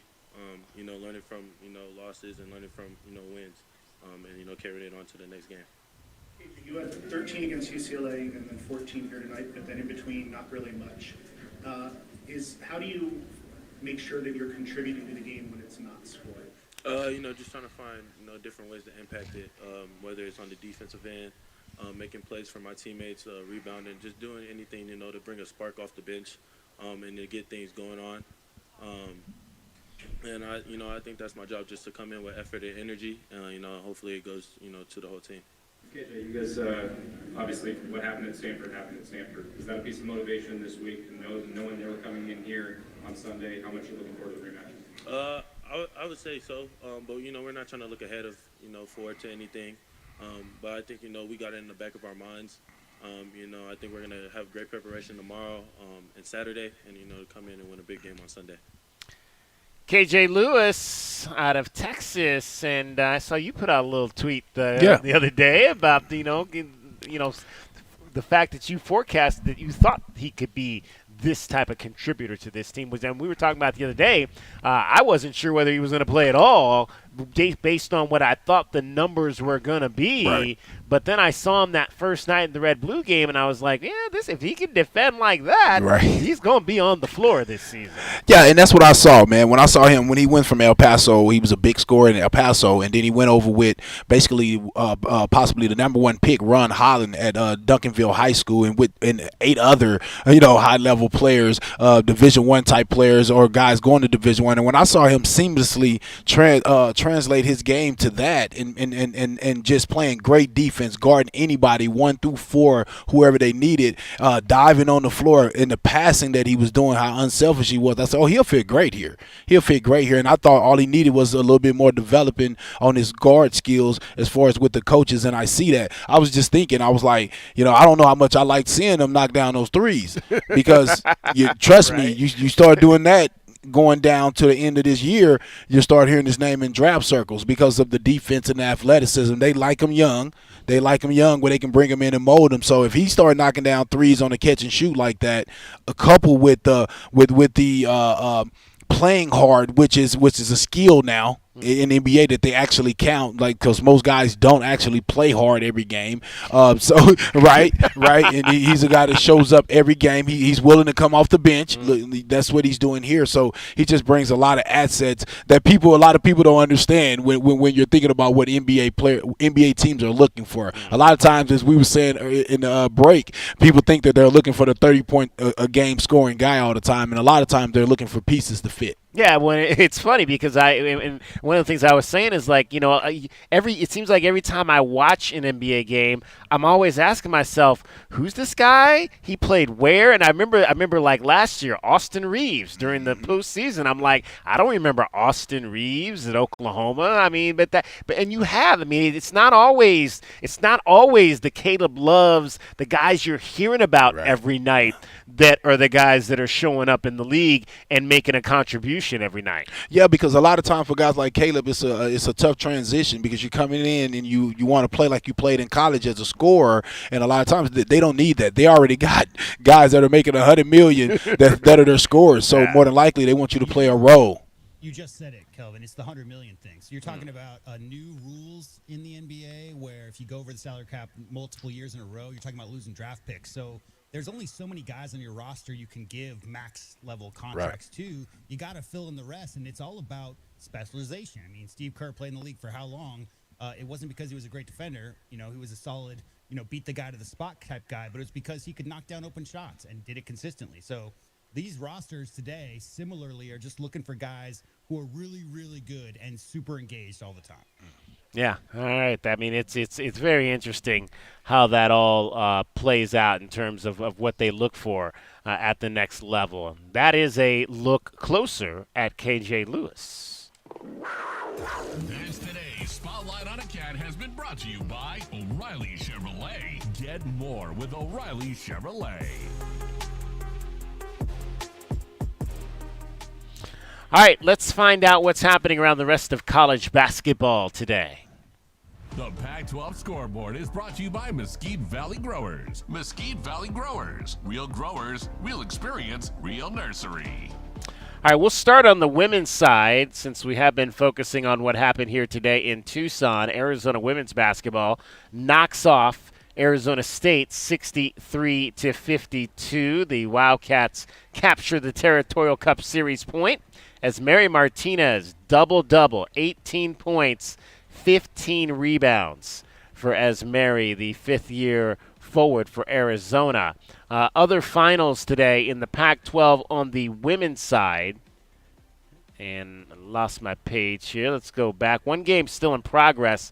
Stanford is beating UCLA 71-49. So the Cardinal look like they'll rebound from their loss to Southern California on Friday night. Cameron Brink, who is the reigning Pac-12 Player of the Week on the women's side, 17 points, 16 rebounds, 5 block shots for Cameron Brink today. Around the rest of the league, Colorado, number 6, goes on the road and beats Washington 80-57. That is good for Arizona as the Wildcats now vault into 8th place ahead of the Huskies, despite having lost at Washington earlier this year. Number 15, Southern California, completes the sweep of the Bay Area schools as they knock off California. They were down in that game early, but came back to win it 79-69. So the Trojans now 6-4 in conference play, and Utah knocks off Washington State. Washington State, tough news this week with the loss of Charlize Ledger-Walker for the season after she tore her ACL last weekend at UCLA. 73-61, the number 20 Utes knock off the Cougars. So right now, Colorado is in first place for the moment at 9-2. If Stanford holds on, and as it looks like they will, they too will be 9-2 in Pac-12 conference play. That is the women's side. Now on the men's side, the majority of the games in the conference were played yesterday. I believe this, in fact, is the only game on the docket for today, Stanford and Arizona. We'll go back and tell you what happened yesterday. ASU has now lost 4 games in a row as they fall to California 81-66. Fardaz Amac, 20 points and 14 rebounds in that game for California. So the Bears get the split after they were blown out here in Tucson on Thursday night. Utah beats Colorado 73-68. Both those teams are now 6-5 in conference play. USC wins big at home over Oregon State, so they really needed that. Did the Trojans 82-54. DJ Rodman, 12 points and 14 rebounds to get the Trojans off the snide. They're still only 3-8. Both those teams, in fact, are 3-8. Washington State continues to play well, 16-6, 7-4. They go on the road and win in overtime in Seattle Saturday, 90-87. Isaac Jones, 20 points and 7 rebounds, out just a little bit better than Keon Brooks Jr., KJ Brooks, who had 35 points for the Huskies, but it wasn't enough as Washington State wins it 90-87. Oregon loses at UCLA 71-63. So the Wildcats, Kelvin, can be in first place all by themselves with a win tonight. Yeah, no, they got to lock in today. I mean, you never overlook. It's good that you had Stanford, but you can't even worry about what else is going on in the rest of the conference right now. You just have to come in today and take care of business. Now, something else you had said earlier when you was talking about how well KJ is playing, and then I was also thinking about how well Caleb is playing. Then you look at Keyshawn. What better recruitment of guys from the transfer portal in high school, guys, could you do than those guys playing well? Yeah. I was just thinking about that. I was like, man, if I'm a guy and I'm looking, I'm like, man, look at KJ Lewis is shooting threes. You know, Keyshawn is shooting threes when he didn't shoot any. At San Diego State. So, you know, and Caleb Love is playing well, and he's still playing like Caleb Love, but he's added, you know, more. You're getting to see more of his defense and stuff and his passing and other things he brings to the game. What better recruiting tool do Tommy need? Right. I mean, because you watch. When I saw Damon and Khalid playing, it didn't matter what Coach Olsen said. I saw with my eyes guys that were my size getting to go off and having a great time playing for Arizona. So that. Yeah, freedom, that's the word. And it made me want to come there. Watching, I'm just, you know, if I have a kid and this guy's recruiting them, their style of play, the defense, you get a chance to show you can play man-to-man defense, style of play, guys have to share the ball, you know, and I'm not trying to, you know, recruit for them. They got that taken care of. But I'm saying, but when you look at those guys playing well, right, and not giving up on Boswell. That's huge too. Yeah. Because most people get influenced by the outsiders, and you give up on your guys. But he understands this is a new group, and they're still coming together. I'm sorry, I know y'all hate it, but I'm gonna say it. And they're still coming together. But at this point in the season, should they be together? No. Not compared to when you're talking about teams that have been together 2 and 3 years, right? So it's still. So by the end of this year, I expect them to be together because now it is what it is. But I just give them credit, Tommy credit for letting these guys develop under his system. And it's also across the board, right? So you're talking about Arizona learning to play with each other. Everybody's learning to play with each other. DK, you just asked what's going on in the conference. I'll tell you, it's mediocrity. You're looking at a bunch of teams that are bunched up. There's only one team right now, and it's the Arizona Wildcats, above 700.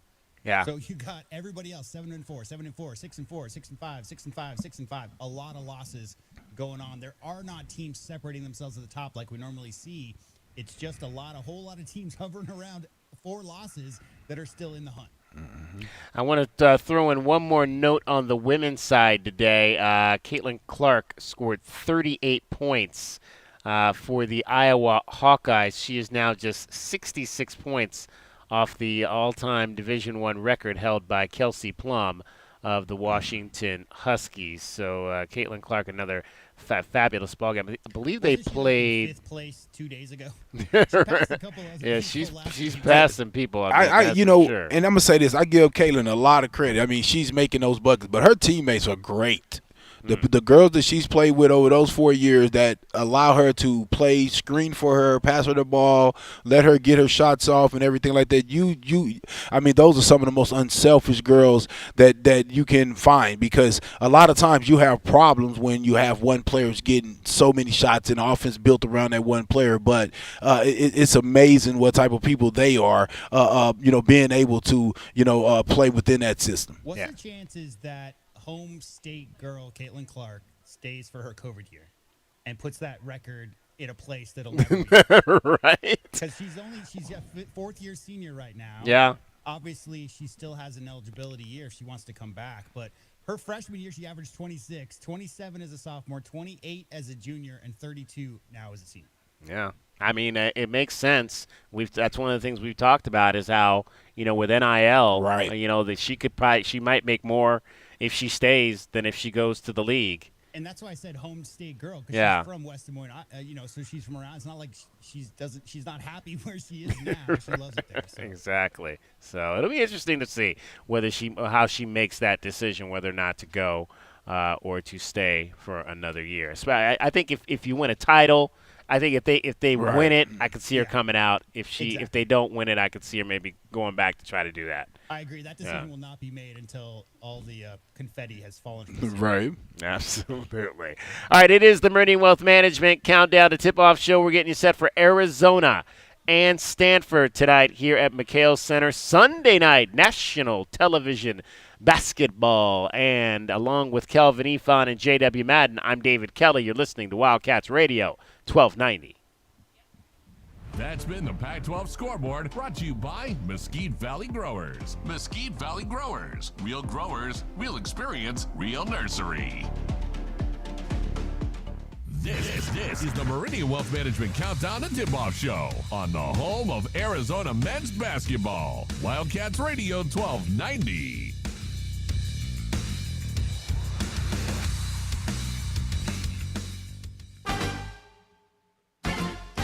True Wildcat fans know that when you're looking for the best place to watch all the big games on big screens, drinking cold beer and having the best food, all paths lead to Desert Diamond. Bet on your Wildcats and all your favorite teams 24/7 on our easy-to-use kiosks. Come chill on our comfy couches and build your best bet at Arizona's best bet, the Desert Diamond Sportsbook and Bar. An enterprise of the Thana Autumn Nation. Problem gambling? Call 1-800-GAMBLER. Desert Diamond Casino is licensed in Arizona. Driving the lane, dunking on the competition, and playing as a team. These are things we'll see this season watching our Wildcats play basketball. These happen to be the things you'll also find when you buy your next vehicle from O'Reilly Chevrolet. The only difference is at O'Reilly, nobody gets penalized for traveling. Heck, we actually encourage it. See us on Broadway next to Park Place Mall. Call 747-8000 or find new roads at O'Reilly.com, where you can experience our version of a steal. O'Reilly Chevrolet, more than a great price. O'Reilly Chevrolet. Do you often worry you left the garage door open? With a LiftMaster garage door opener powered by MyQ, you'll never worry again. You can control, secure, and monitor your garage from your smartphone anytime from anywhere through the MyQ app. As an authorized LiftMaster dealer, we have smart openers designed for your needs, including belt drive motors for ultra-quiet operation, integrated camera for live video streaming, and battery backup that lets you in when the power is out. Kaiser Garage Doors and Gates is your authorized local LiftMaster dealer. Visit KaiserDoor.com for more information. What up, Tucson? This is Joseph Blair, former Wildcat and assistant coach of the Washington Wizards. When I came to play basketball at the U of A in the 90s, the Tucson community became and has always remained a special part of my life. And this is why I proudly joined the Meridian Wealth Management Tucson Advisory Business Council. If you have financial questions or concerns, please be sure and call my friends Natalie or Ruben Fernandez at 719-1433 or visit online at Meridian Wealth LLC. And as always, bear down, Tucson. Advisory services provided by Meridian Wealth Management, a registered investment advisor. This just in, Goodfellas AC is matching up to $2,000 on federal tax credit. Whoa, seriously? This is unbelievable. I gotta call Floyd at Goodfellas. Hello, Goodfellas. Floyd speaking. Is it true about the $2,000? It sure is. Homeowners like you may qualify for a 30% federal tax credit up to $2,000 on qualifying heat pumps. And Goodfellas will match the tax credit dollar for dollar up to $2,000. Good service, good prices, Goodfellas. Here's an important message from University Termite and Pest Control. The weather is cooler here, and so pests are seeking alternative housing. Do you need a professional? University Termite and Pest Control has been serving Tucson since 1974. You can be assured University Termite and Pest Control will keep you pest-free using the most responsible products and application methods. 28 school districts, 3 hospitals, 2 colleges, 1 university, and thousands of homeowners trust University Termite and Pest Control for the past 50 years. You can too. University Termite and Pest Control. Find us online at bepestfree.com. Frog and Firkin, a standout among the bars and restaurants in the University area. Frog and Firkin does what very few pubs can, combine a festive atmosphere and great beer with a menu that could stand on its own in any restaurant setting. A sports enthusiast dream with over 30 TVs, 30 beers on tap, and over 100 import and domestic bottles. Daily drink and food specials, and the kitchen is serving until 10. A standout in the University area. Frog and Firkin. Eat local, support local. frogandfirkin.com. Are you ready to adopt? Come to the Humane Society of Southern Arizona. When you adopt from us, you will save more than one life. You'll also make room for the next pet in need. The Humane Society of Southern Arizona has been compassionately serving pets and the people who love them since 1944. Our knowledgeable adoption matchmakers will help you find the right pet for your home and support you after you adopt. We are open 7 days a week at our main campus at 635 West Roger Road. Learn more and see adoptable pets at hssaz.org. This is the Meridian Wealth Management Countdown to Tip-Off Show on the home of Arizona men's basketball. Wildcats Radio 1290. Throw it out, Spencer Jones, another three, got it again. Yeah, Spencer Jones, we know he can get hot. Palo Alto a little bit on the perimeter, giving Spencer Jones a window. Cardinal have hit all three triples here in the second half. Yeah, They hit a lot of triples in that ball game in Palo Alto. The Wildcats losing by 18 in that contest. 16 three-point shots were made by the Stanford Cardinal. That was a school record for Stanford, and they won it by 18 points. I don't know if they've made that many. I had the sheet. Now I can't find it. What they've shot since then. I don't think they've made quite that many in a game since that. Oh, no, I don't have to look. 16? I don't got to look at that. Well, they did make 13. They made 13 against Washington. And actually, let's see, in that game, they shot 64%, making 16 of 25. They made 13 against USC, a game they lost. They made 10 against Utah, they won, and they made 13 against Washington. They won. So they've made double-digit threes now 1, 2, 3, 4, 5, 6, 7, 8, 9 times this season, and they have lost just 2 of those games. Well, 3, I'm sorry. They've lost 3 of those games. So they're 6-3 in games when they make double-digit threes this season due to the Stanford Cardinal. Yeah, it looks like they average about 9 or 8.5, something like that. Yeah. How many average taking a game? They've taken 478 on the season in 20 games. So that would be, we got 22. Yeah, about 22 takes. Is that a good number, you think, or for them? Or Yeah, that's for sure for them, because they're not a big driving team. They're not have a lot of athletes. So for sure, you would think there'd be more of a shooting team. 5 out. I mean, that's that. Golden State Warriors made that real popular when you got a bunch of shooters all over the court and you can spread everything out, drive the lane, kick out to shooters. I mean, it's a very popular style these days. Well, I mentioned in the last when we were talking about the scoreboard, at the moment, the Wildcats are in first place in the Pac-12 Conference with Oregon's loss yesterday by a half game, the Wildcats. So if they win, they'll be a full game up on everyone. If they lose, then it'll be a tie once again at the top. But Tommy Lloyd, after the ball game, talked about the Wildcats being back in that position at the top of the Pac-12 Conference. I mean, anytime you have a chance to compete for a championship, you consider it. Obviously, fortunately for us, it's not the BCS where only a few teams get into the tournament. So, obviously the ultimate goal is to get the NCAA tournament and play as long as you can. But, if there's a championship on the line, we're going to compete for it. The weirdest thing to me, guys, is who's in second right now. Oregon and Washington State.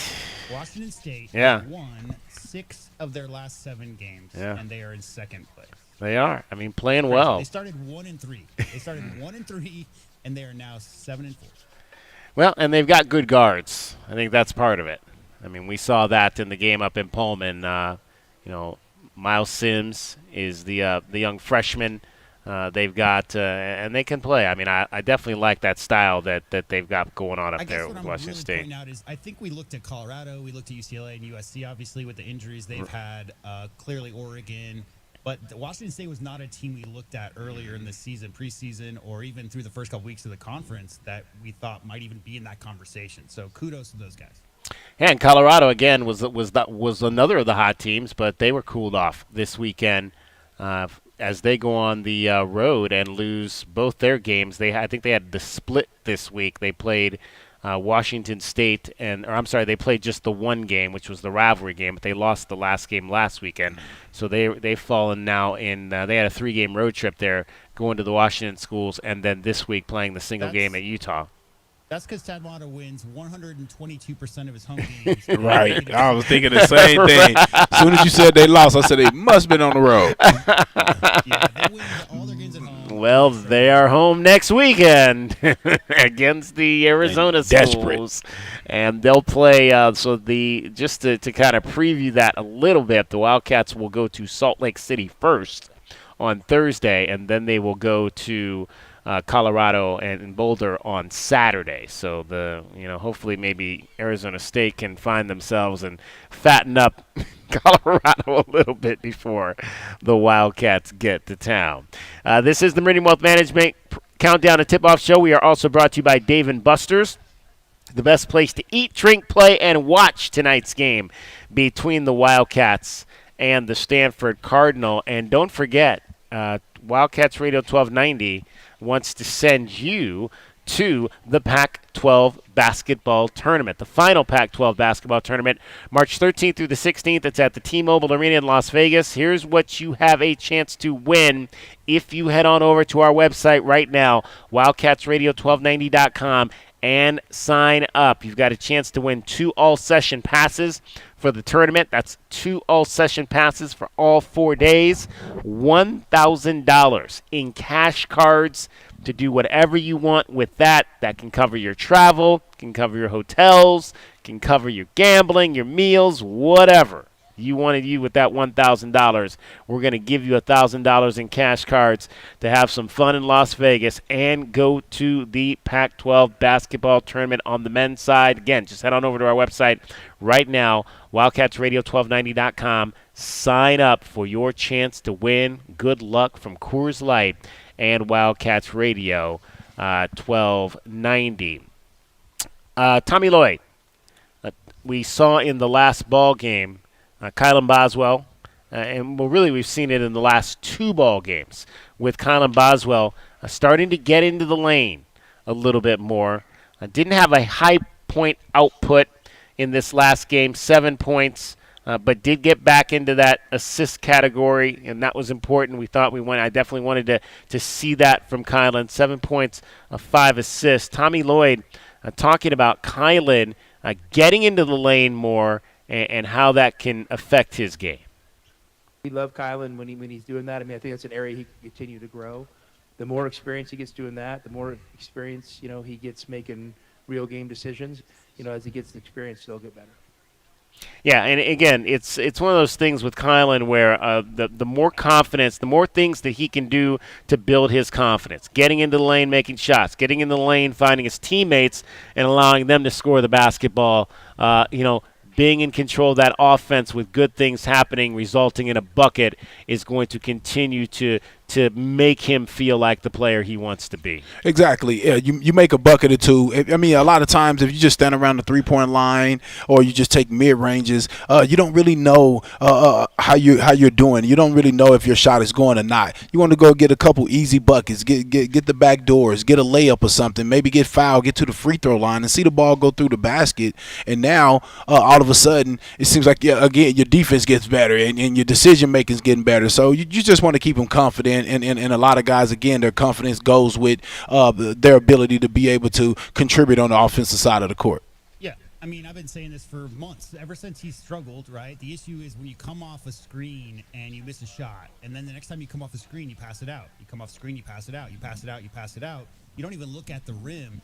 Just go watch the Wisconsin game. Go watch that Purdue game. More importantly, what those Purdue guards did. You got to come off those high ball screens in the modern basketball and be a threat. Now that mid-range, like Kelvin's saying, that's not the good shot to take. Get to the rim if you can. But coming off that and looking at the rim and putting rim pressure on at least every time. We've seen Kylan do that these last 2-3 games, and he's just such a more complete player. I told you the stat, 80% of his shots were coming from beyond the arc.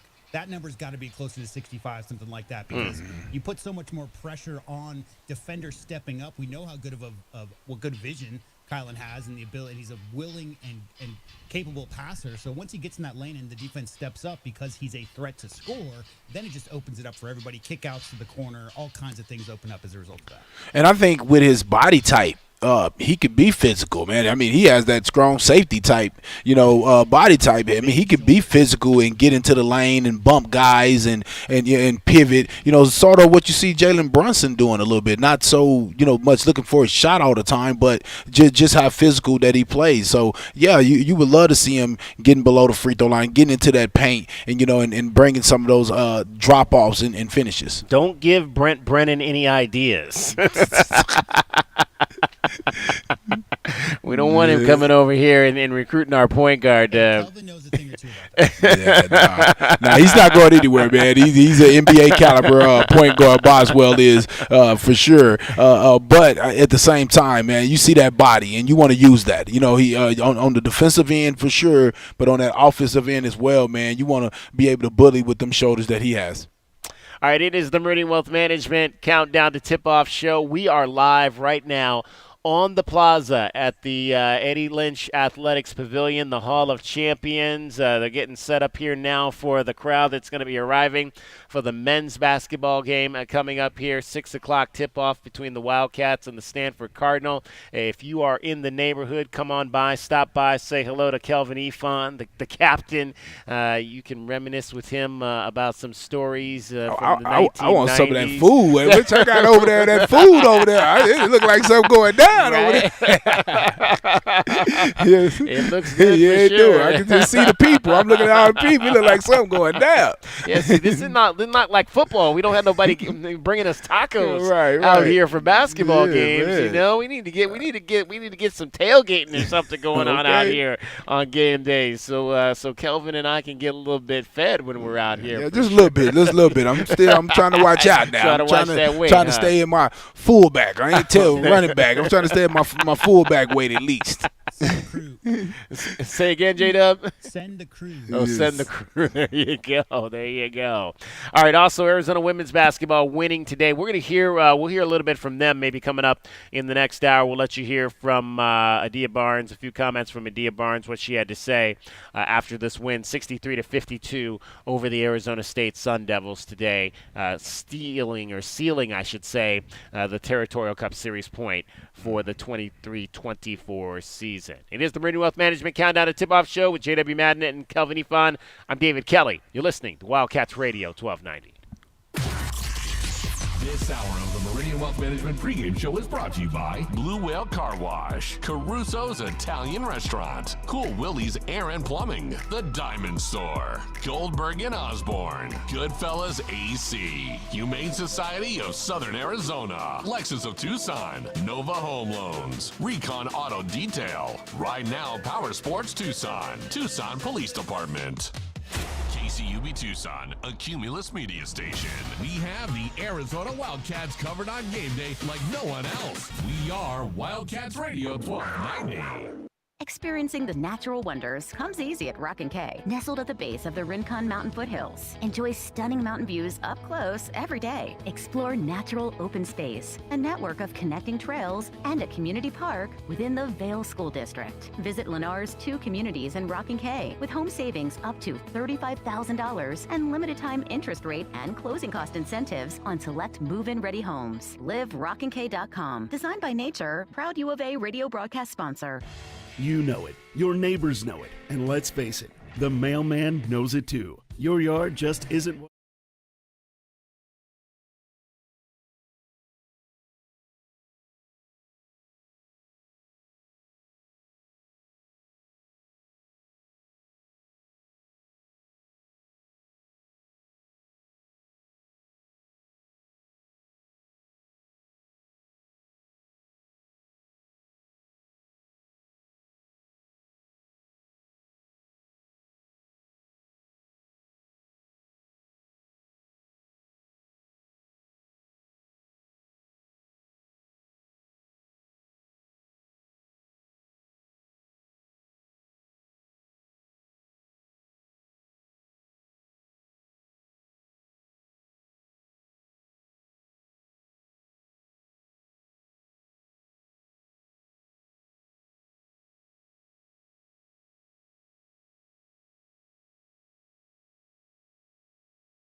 Cooling, Heating, and Plumbing. Heating is our middle name, and we can make sure your furnace is running efficiently.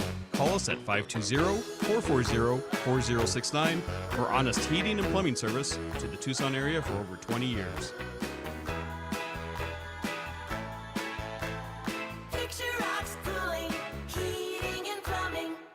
Sean Furrier for Jack Furrier Tire and Auto Care. Now that winter is really here, cooler overnight temperatures mean that your tire pressure warning light could be on. In most cases, you solve the problem by simply adding the correct amount of air to your tires. As always, you can stop by any of our 14 area Jack Furrier Tire and Auto Care locations for a free tire inspection and air pressure check. And if you need help with that low pressure warning light, we fix those too. Check out jackfurriers.com. Jack Furrier Tire and Auto Care since 1960, here to get you there. Southern Arizona Radiology Associates have been dedicated to providing superior images and quality care for the last 35 years. They're the one you trust when you need an X-ray, CT scan, ultrasound, mammogram, or MRI. They have locations in Tucson, Green Valley, and Sierra Vista. Ask your doctor to refer you to Southern Arizona Radiology Associates today. That's Southern Arizona Radiology Associates. Visit their website at sararadiology.com or call 520-335-6849 for more information. What up, Tucson? This is Joseph Blair, former Wildcat and assistant coach of the Washington Wizards. When I came to play basketball at the U of A in the 90s, the Tucson community became and has always remained a special part of my life. And this is why I proudly joined the Meridian Wealth Management Tucson Advisory Business Council. If you have financial questions or concerns, please be sure and call my friends Natalie or Ruben Fernandez at 719-1433 or visit online at Meridian Wealth LLC. And as always, bear down, Tucson. Advisory services provided by Meridian Wealth Management, a registered investment advisor. The Meridian Wealth Management Countdown to Tip-Off Show continues on the home of Arizona men's basketball, Wildcats Radio 1290. Here's Bradley for the Wildcats. Through the lane, under to Balo, slam it home. Jaden Bradley, strong move to his left, just dropped it in the breadbasket for Balo. And Umar Balo gets to 20 points on the night with a... Who is today's Pest of the Game? The Pest of the Game is brought to you by University Termite and Pest Control. Check them out at BePestFree.com. All right, there were a lot of guys that got underneath the Wildcats' skin in Palo Alto. Who's going to be that one guy today? We'll go back to the studio and start with none other than J.W. Madden on that. I'll go with the same one I picked last time they played the Cardinal. Okay. Which is Peja Stojakovic's son, Andre. I don't know. He had 16 in that game. He has yet to score in double figures since then. So he's cooled off a little bit, but he has an ability to straight line drive. He can knock down the open shot. So he's the guy I'm going to go with as the Pest today. Okay. Peja, son, Andre Stojakovic. We'll hear shortly from Jared Haas on Andre Stojakovic. Kelvin. I'm going to go with Cannon Carlisle. I think his first game was against us, right? Yeah. Coming back, coming off of trying to get eligible over at Stanford, and he dropped 28. And went 8 for 8 from the free throw line. I just think that he's a tough cover. He can shoot the ball, 6 for 8 from the 3. He can shoot the ball and he can create. I just think he's a guy we gotta really stay tight to. All right, Cannon Carlisle is the choice for Mr. Kelvin Ifan. Andre Stojakovic, Cannon Carlisle. The choices, I am going to go with who? Somebody obscure maybe. I'll go with Brandon Angel, just because Brandon's a guy who again, we talked a little bit earlier, shoots the ball very well. From both, he can shoot it from 3, he can shoot it from 2. And he's also a guy that can go out there and dish it out as well. A multifaceted forward who, if he gets going, could be a problem tonight for Arizona. And I was going to just say this, JWDK. I think this is probably a team full of pests. Yeah. Right. When I'm thinking about it, especially against us.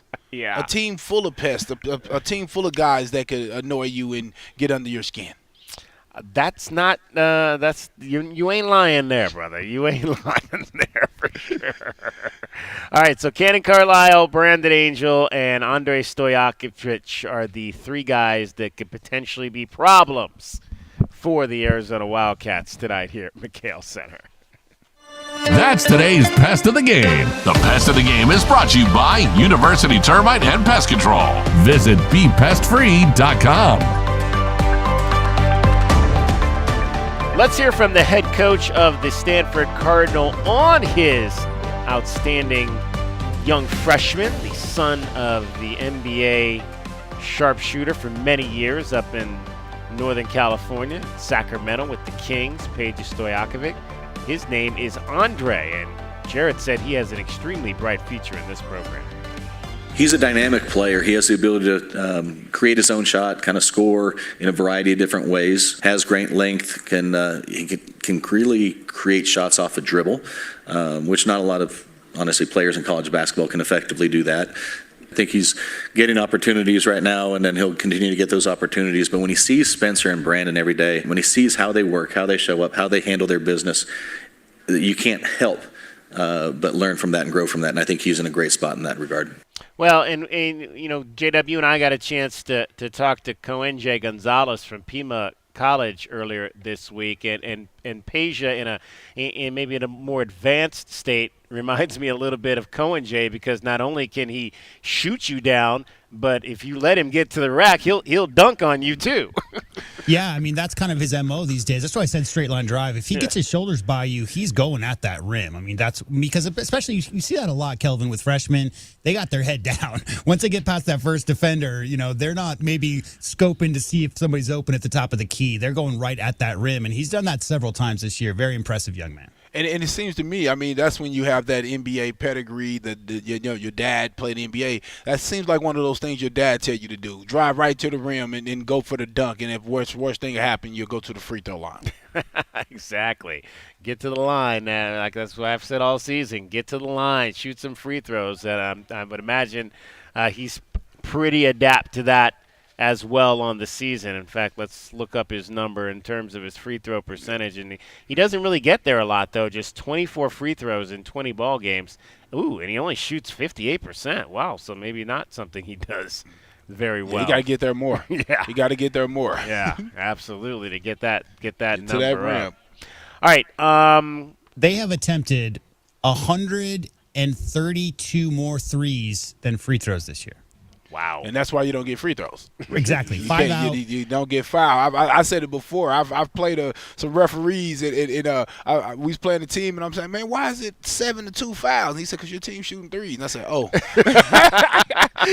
I said, you know what? Everything to the rim. you know, but that's the reason right there. I mean, you're not going to get free throws if you don't get in the paint. Yeah, they don't have a single guy. Well, they got one guy who's averaged, Kanan, in his short time there on campus, he's had 60 free throw attempts, but nobody else has even reached that threshold. Arizona has 3 guys who have attempted at least 3, 115 for Umar Ballo. So they don't even have a guy who's got 61 free throw attempts, and Umar Ballo over here is doubling them up. All right, let's find out if we can win some money on this game tonight. Tucson, what are some of today's best bets? Will the Cats beat the spread? It's time to look at some of today's best bets. Brought to you by Desert Diamond Sportsbook, Arizona's best bet. All right, gentlemen, it is U of A minus 17.5. We'll start with the line on this one. What say you, Mr. J.W. Madden? I think 17.5, you said? Yeah, 17.5. I think Arizona wins by 19. Ooh, 19. They cover. So you are going to lay 17.5. I am. Kelvin. I will say they win by 16. So you're going to not lay the 17.5. And I think I'm with you on that. I don't feel like this is. I don't know if I think I see a double-digit win for U of A, but I just don't know if it's going to be by that many points. So there's going to be a lot of anchored grandpas in that building today. Yeah, it is. Yeah. And I'll say this: I don't expect the bench to play much. You know how you get the time for guys to get in. I don't expect that today. No. All right, so I'm going to take Stanford in the 17.5 points on that there. Your over-under on this one, fellas, is 164. 164. J-Dub? I will go under, but not by much. I think maybe 80 to 80, but not 82 to 82. Because I don't think Stanford shoots as well in McHale tonight. I think the Arizona perimeter defenders are going to be focused on getting out at those shooters. So I don't think that those shots are going to fall. So I think not quite. I think it goes under. Kelvin, Under. over or under? Yeah, under. I believe under. Yeah, under.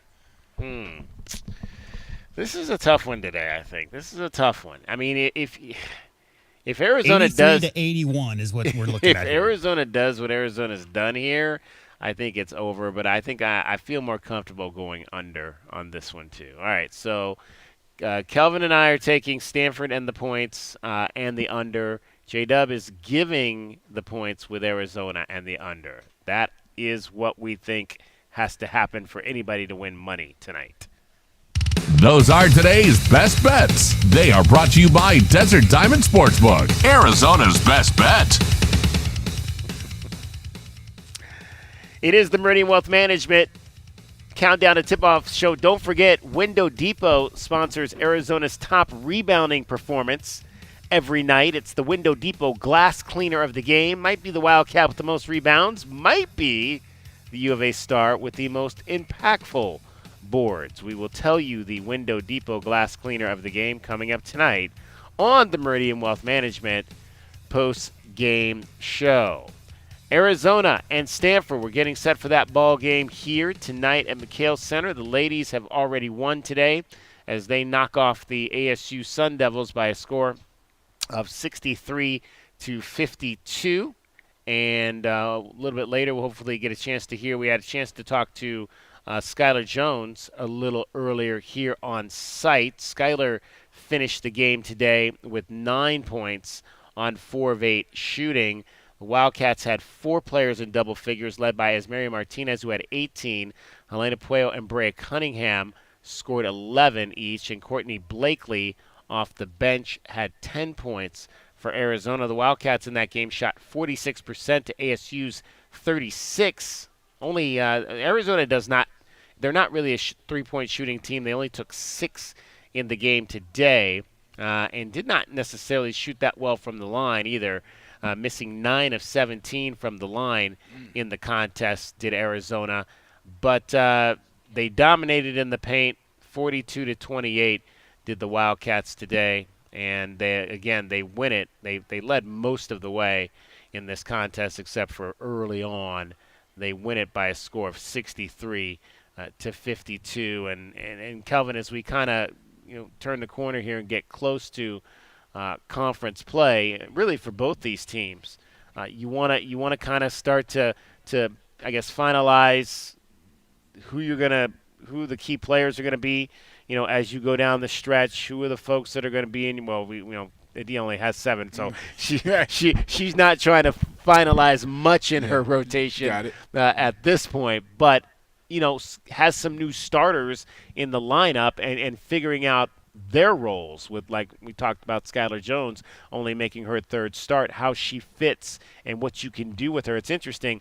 One of the things she said a number of times the last week is that when in relation to Skylar Jones and Helena Puello, she's talked about Helena being a 5th year. I can ask Helena to do a lot of things.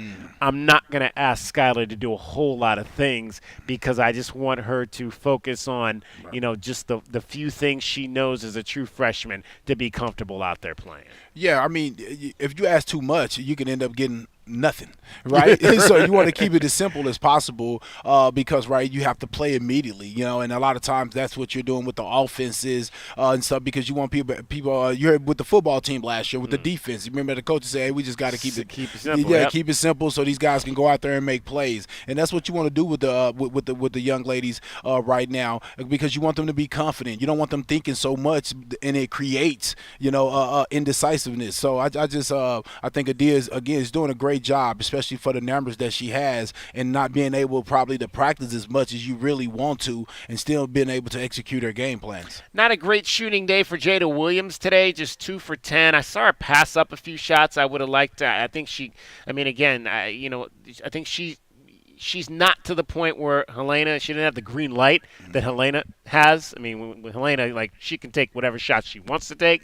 But I think Jada is going to get to that point, and I don't want to see her pass up open looks that she has out there because, again, I think she's the kind of player, even when she's not having a good night, you want to see her take open shots out there. You do. You want her to be aggressive because, as we know, it makes you a more effective passer. But with that being said, sometimes you not necessarily want to pass up a shot, but you want to get a better shot, maybe penetrate and get a little bit closer to see because she has a nice floater. Maybe she can get to her floater game, which also opens up the passing game for her to drop off. So, I would like to see her be a little bit more aggressive with that if she do take, a couple more shots. All right, we're going to take a break here. When we come back, Troy Clardy is going to join us from the Stanford Cardinal Radio Network. We'll get his thoughts on the Cardinal team that beat the Wildcats in Palo Alto and what they've got coming in here off of a win in Tempe on Thursday night. It's the Meridian Wealth Management Countdown to Tip-Off Show along with Kelvin Efon and J.W. Madden.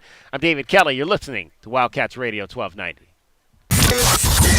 This hour of the Meridian Wealth Management pregame show is brought to you by Broadway in Tucson, Dave & Buster's Tucson, Dorado Rock, First Choice Pools, The Good Feet Store, Jack Furrier Tire and Auto Care, O'Reilly Chevrolet, Ram Plumbing, Restaurant Supply Store, Right Way Heating, Cooling and Plumbing, Rocking KA Master Plan Community Design by Nature, University Termite and Pest Control. The Window Depot is proud to sponsor the first look at today's game and would like to invite Arizona Wildcat fans to visit one of their Tucson warehouses. The Window Depot provides over 1,000 in-stock vinyl windows, interior and exterior doors, plus granite and quartz countertops, and a huge selection of custom cabinetry, all at the lowest prices in town. Consider the Window Depot your MVP when it comes to your home improvement needs. Stores are open Monday through Saturday, or order online at thewindowdepot.com. The Window Depot, more than a window store. Hi, this is Natalie Fernandez of Meridian Wealth Management, and I'd like to invite you to our complimentary retirement income workshop held every Friday at 10 a.m. in our offices at the Williams Center. We discuss the key risks in retirement, how retirement has changed, and how to best plan for success. A recent study showed 60% of retirees would go back and plan differently if they could. We want to help you avoid the would've, could've, should've. Call our office at 719-1433 to reserve your seat today. Advisory services provided by Meridian Wealth Management, a registered investment advisor. Tired of dry, itchy skin? Have mineral buildup at every faucet. Ram Plumbing's affordable, green, eco-friendly water softener and alkalized purification systems are built right here in our great state of Arizona and use a fraction of the wastewater as their competitors. Want soft water, non-chlorinated, or the best alkalized drinking water? You can trust Ram Plumbing to be your one-stop shop. Ask about their Water Taste Challenge. 40th year anniversary savings, up to $500 off water systems and $40 off any service. If your plumbing's in trouble, call Ram on the double. Here's an important message from University Termite and Pest Control. The weather is cooler here, and so pests are seeking alternative housing. Do you need a professional? University Termite and Pest Control has been serving Tucson since 1974. You can be assured University Termite and Pest Control will keep you pest-free using the most responsible products and application methods. 28 school districts, 3 hospitals, 2 colleges, 1 university, and thousands of homeowners trust University Termite and Pest Control for the past 50 years. You can too. University Termite and Pest Control. Find us online at bepestfree.com.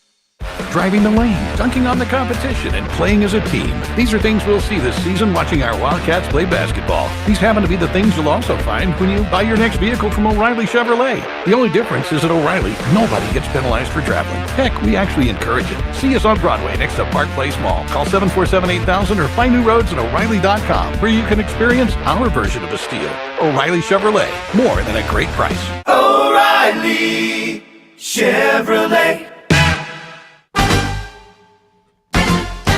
True Wildcat fans know that when you're looking for the best place to watch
All right, we are back out here at the Hall of Champions Plaza at McHale Center, getting you set for the Wildcats and the Stanford Cardinal. Pleased to be joined by Troy Clarity.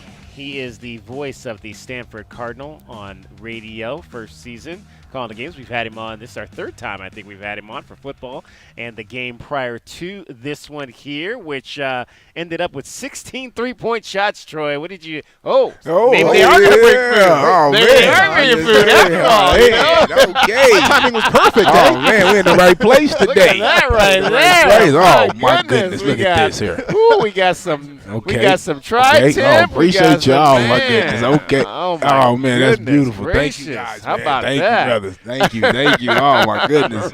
So, thank you. Thank you very much. You know, oh, my goodness. The smell. See, Troy comes out and the food comes out. Yeah, I knew You know, it's too bad that I don't make this trip as often as I would prefer because the hospitality here in Tucson, yes, sir. I appreciate always terrific. Further proof of it. Appreciate you guys having me on. Absolutely. Yeah. So 16 threes the last time that these two teams got together. Yeah, that's a lot. What was your impression of that ball game and what your team was able to do? Well, and don't forget that 16 three-pointer was just a half-court heave from Caden Carlisle, who just put it up, pretty much at the buzzer, running out the shot clock, and that ended up setting the record. So, look, I mean, Stanford, when they are at their best, they hit threes, they share the ball, and they do all the little things they need to do to win ball games. And certainly that all came to fruition in a big-time way that day against the Wildcats. And it was a lot of fun to watch. And, of course, it was the coming-out party of sorts for Caden Carlisle. And missed the first 8 games of the season, was able to come back and really started to put a couple of small things together as we started to see more of him. But man, he blew up against the Wildcats that afternoon. 28 points. Hitting three-pointers, hit a 3 and 1, the foul from Love that just sent the Maples crowd berserk. It's really unfortunate that game was played right smack during the middle of winter break. Exactly. So, no students, on campus, so there was no court storming or anything like that. Otherwise, Maples would have gone even more bonkers than it actually did. But, that was a fun afternoon and a fun way to say goodbye to 2023. What will 2024 bring? Who knows? But so far, it hasn't been boring. Well, it brought a win on the front half of this trip. What was cool about the way they were able to win the game in Tempe Thursday night? Well, a couple of big runs, both in the second half. One, Stanford down by 4 at the half, and they opened up the second half with a 12-2 run. And then Arizona State kind of steadied themselves a little bit, kind of found their sea legs somewhat, and got back into it. Had a 6-point lead with 7:03 to go. And from there, a couple of things happened. Number one, and I think this might have been the more hidden thing, Sean Phillips, one of their big men who's been in and out of the lineup. He's been fighting a foot injury throughout much of the season. He's been on a minutes restriction. Well, he took a blow to the face and kind of got a cut above his right eye. Came out of the game at that point. From then on, Stanford just repeatedly went to Brandon Angel underneath, went to Maxime Reynaud underneath. Max finished with 12 points and 17 rebounds, a career high for him. And that really was the main catalyst for Stanford able to close that game on a 17-2 run. Sun Devils didn't hit a shot from the floor the final 7:03 of the game. Whoa. And it was kind of an interesting symmetry between how that game went and how round 1 went between the Cardinal and the Sun Devils on December the 29th. Right. Kind of a similar thing. Stanford was up by 10 with 5:04 to go, but then A-State closed that game out with a 17-4 run. Yeah. Good to see the Stanford Cardinal turn the tables and flip the script and get a much-needed win to stay in the upper tier of the Pac-12 standings. Well, we were just marveling just kind of at the numbers. I think we were saying, 7 guys have shot double-digit threes, made double-digit threes on this team. And I know it was a team that Jared thought was going to be a very good shooting team before the season even started. Has it played out that way? By and large. Now, they do, when you're a shooting team, what tends to happen sometimes? You get sometimes slumps. It gets cold. Sometimes you hit some slumps. Sometimes things don't exactly pan out the way you want it to. But when it's on and popping, I mean, look, 16 3-pointers, that's an outlier still, right? That's you can't exactly count on Stanford to come out like that. Now, that being said, historically, Jared Hass's teams have been able to hit a high number of shots, high percentage of shots against Tommy Lloyd's teams over the past couple of years. So, it would probably be unfair to expect that trend to continue at that exact level here again today Would it surprise me to see it maybe a tick below? Not necessarily. We'll see. Brandon Angel's a kid that obviously got off to a little bit of a slow start last year and then found it down the stretch and has continued that into this season. I think what he's going back to last year, he's shooting over 60% from the floor. What's kind of allowed him to stay consistent this season? Yeah, just the versatility and the all-around game, the efficiency of shots, the shot selection. He's not just putting stuff up, just be putting stuff up. And you look at his stat sheet. Man, he shot the ball 32 times. He's got 28 points. Come on, that's not efficient. No, Angel makes efficient shots, can drive to the hoop, can get it done inside as well, can back guys down when he needs to be a bit more of an inside presence if Max is out on the bench, for whatever reason, fouls or just a change or just getting some rest or change of personnel or whatever. Angel's been doing it inside and outside and at the free throw line, able to score on all those different levels and to do it at a relatively consistent clip. So it's been neat, as you mentioned, to see him carry that over, because sometimes past results, past outcomes aren't a guarantee of future results, right? Just because some kid got on a hot streak, February and March doesn't exactly mean that he's going to be able to continue it into the following season. But he's been one of the more steady influences on this team, and be a big test for him tonight. But we'll see what happens. We haven't mentioned Spencer Jones. No. and we've mentioned all these guys. I mean, that's been so effective for you guys. His leadership and his unselfishness, how big has that been for you guys this year? Yeah, and some folks, it's my fault sometimes for lurking on some message boards and things like that. That's probably the wrong thing for me to do. But, there have been a few games recently where, Spencer hasn't had great shooting nights. Mm-hmm. And folks are like, oh, my gosh, what's wrong? What's going on? Spencer isn't doing so well. He's not playing. Well, there are two facets to this game, right? Mm-hmm. Offense and defense.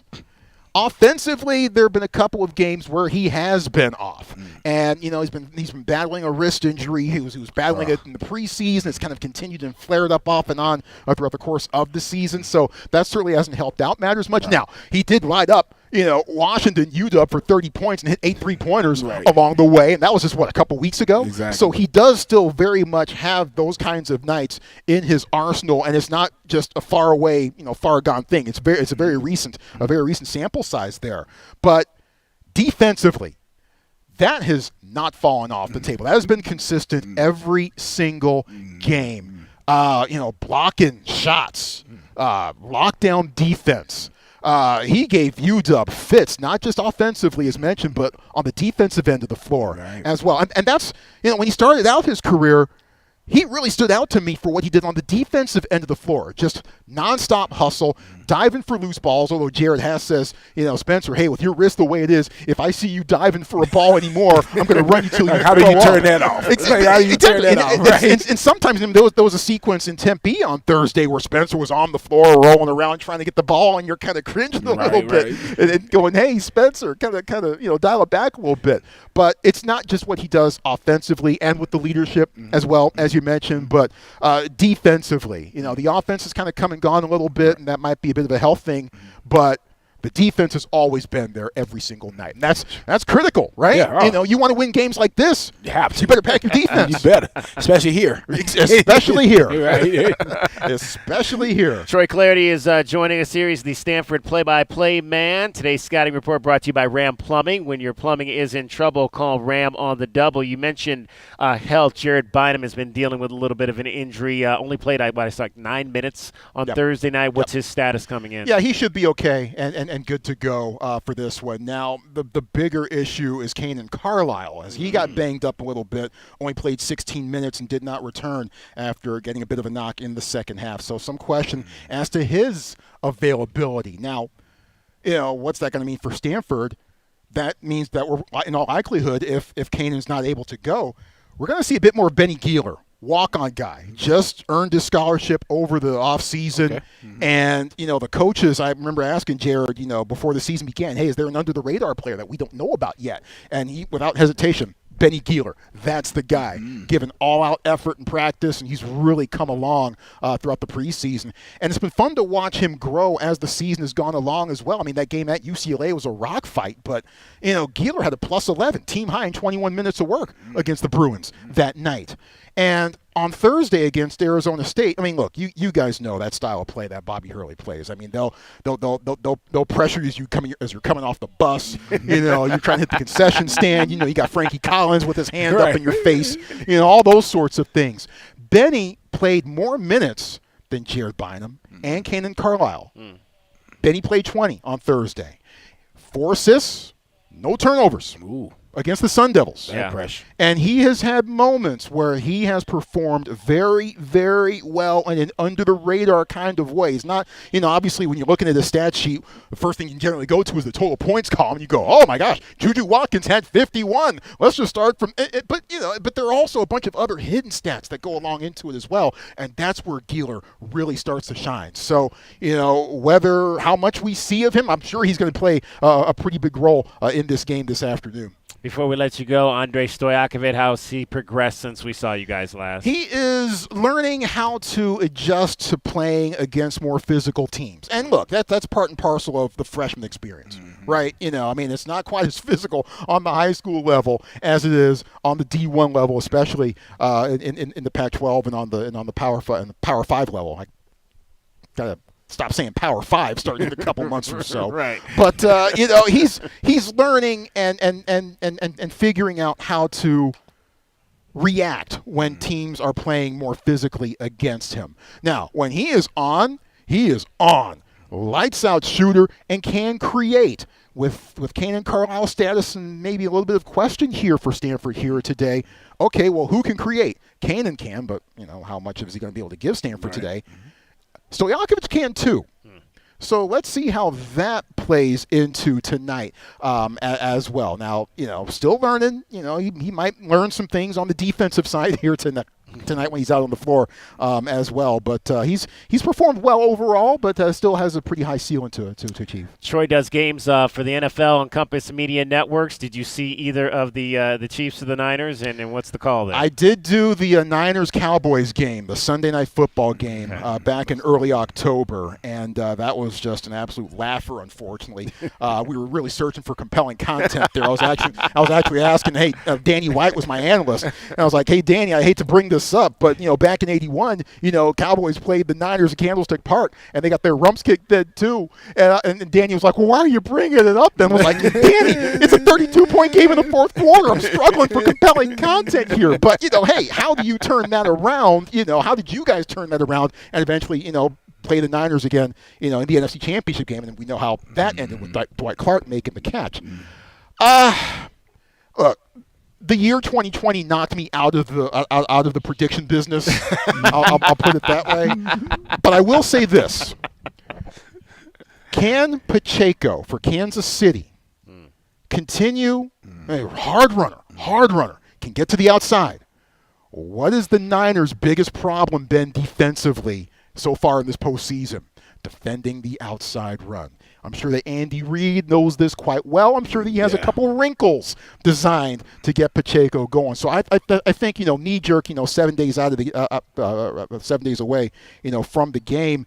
You know, if I'm picking a key player to watch here, you know, how effective is Pacheco and how effective, you know, how much more effective can the run support for the 49ers be? If Pacheco can run wild, might be a long day for the red and gold. All right, Troy, have a great call tonight, and welcome to Tucson. Thank you. It's great to be back. I was out and about. I had dinner last night, and I was wearing my Stanford hoodie and my Stanford cap, and my server said, "Oh, you're with Stanford? Oh, we hate you." And I was like, good. The rivalry's back. I love it. Where'd you eat at? Where'd you go? Hit up Illegal Pete's. Oh, Illegal Pete's. Yeah, all not right. bad, not bad. There you go. But breakfast at Baja Cafe on Saturday morning. Oh, I'm still full from that. Shout out to those dudes. They know what they're doing. Outstanding. Appreciate you, Troy, stopping by. No, thank you. Appreciate it. Stay safe, stay healthy, stay sane, and go Stanford. There you go. Troy Clarity, that is your scouting report for today. That's today's 1290 Scouting Report, brought to you by Ram Plumbing. When your plumbing is in trouble, call Ram on the double.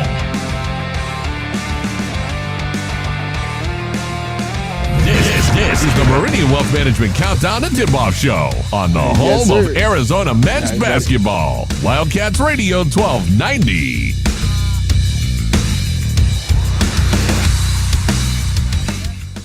Does it feel like the price of everything is going up, up, up? We can't control the price of gas or groceries, but at Royal Kia, we never add market adjustments, even while other dealers add fees because inventory is limited. At Royal Kia, you can rest assured you won't pay market adjustments, and we stand by our transparent online pricing. Royal Kia, the dealership that's different. OAC plus tax, title, license, dealer installed options, and $529 doc fee. Royal Kia, Speedway in Columbus or royalkia.com. Coach Tommy Lloyd here. Right Way Heating, Cooling, and Plumbing is the ultimate team when it comes to your home's comfort. Thinking about replacing your heating and air system? It's February at Right Way. These are some of the slowest months of the year. We have equipment in stock and our crews are available. And to spark business, we're including an 80% furnace absolutely free with the purchase of an air conditioning system. And if that's not enough, we'll include a Wi-Fi thermostat, 10-year parts and labor warranty, plus we have 0% financing available. Call or text 520-200-2422 or visit rightwayac.com. Do you often worry you left the garage door open? With a LiftMaster garage door opener powered by MyQ, you'll never worry again. You can control, secure, and monitor your garage from your smartphone anytime from anywhere through the MyQ app. As an authorized LiftMaster dealer, we have smart openers designed for your needs, including belt drive motors for ultra-quiet operation, integrated camera for live video streaming, and battery backup that lets you in when the power is out. Kaiser Garage Doors and Gates is your authorized local LiftMaster dealer. Visit KaiserDoor.com for more information. Get the backyard you've always wanted with a custom pool from First Choice Pools. A backyard oasis built around you. First Choice is a full-service builder of beautiful in-ground pools and backyard designs for years of staycations. If you're ready to dive in, then visit TucsonPoolBuilder.com. Schedule now and get 3 months of full service free. First Choice Pools for installs, renovation, remodeling, and repair. Get started today at TucsonPoolBuilders.com. First Choice Pools, the first and only choice.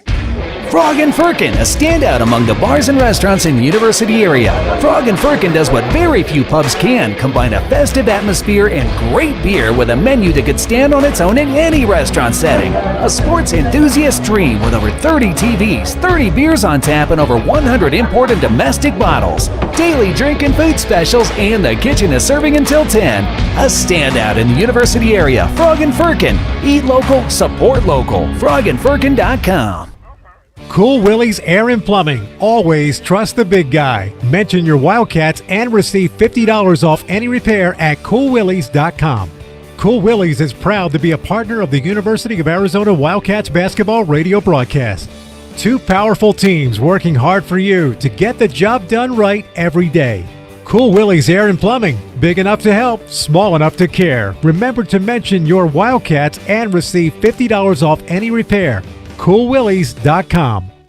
Here's an important message from University Termite and Pest Control. The weather is getting cooler here, and so rodents will be seeking alternative housing. Do you need a professional? Call University Termite and Pest Control, 886-4146. They've been serving Tucson since 1974. You can be assured University Termite and Pest Control will keep you pest-free using the most responsible products and application methods. 28 school districts, 3 hospitals, 2 colleges, 1 university, and thousands of homeowners trust University Termite and Pest Control. You can too. Call University Termite and Pest Control today at 886-4146 or go to bepestfree.com. Cantina nachos, strawberry watermelon margaritas, a few zombie kills, and all your favorite sports teams live? When your day calls for some winning, it's time for Dave & Buster's, where you can eat, drink, play, and watch all the sports you want. They've got massive HD TVs, hundreds of the hottest new games, a chef-crafted menu, and an incredible list of beers, wines, and cocktails. So remember, if your day calls for a little victory, a little triumph, a little win, it's probably calling for Dave & Buster's. The Meridian Wealth Management Countdown to Tip-Off Show continues on the home of Arizona men's basketball, Wildcats Radio 1290. Here's KJ. Lewis, top of the circle. Over for Johnson. Keyshot wide open. He'll take the three and score it. Keyshot Johnson with his second Lexus of Tucson charity three of the night. All right, J-Dub, we may need you to talk for a little while because we've been out here scarfing down food. Well, just get some lemonade and.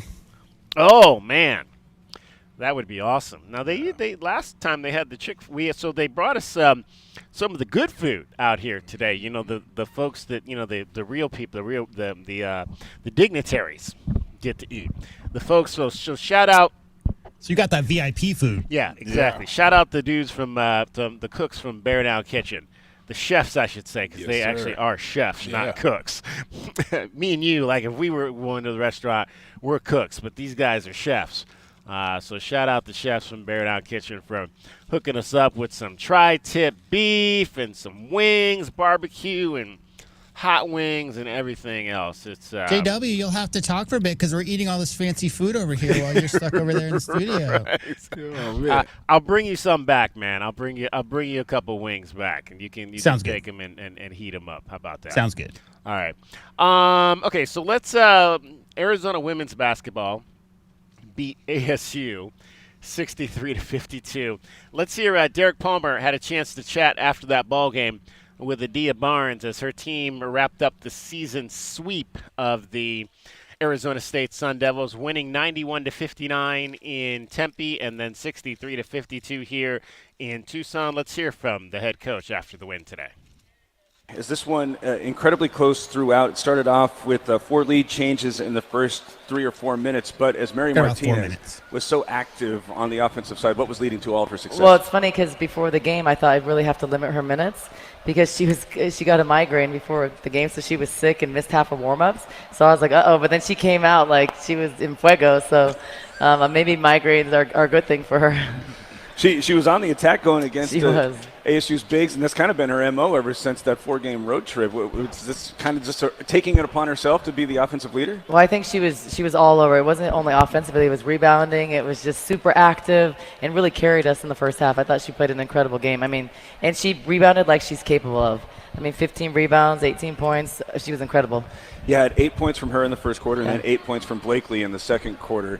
But first, talk about Blakely's offensive success in the second. What was she doing to really exploit? Yeah, Blakely is so fast. She's really hard to guard. I don't know anybody as quick as her in the country. And she really does a good job of bobbing and weaving and finding a way to finish.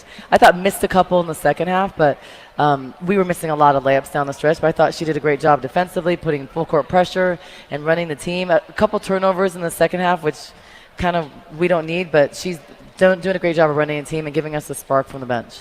What did you need to have happen to try to get somebody else to start scoring besides those two in the second half? Well, we have to force Helena to be aggressive, but Helena was just really tentative in the first half, so we kept on running plays for her, and then she woke up and she decided she wanted to shoot. And when Helena shoots, good things happen.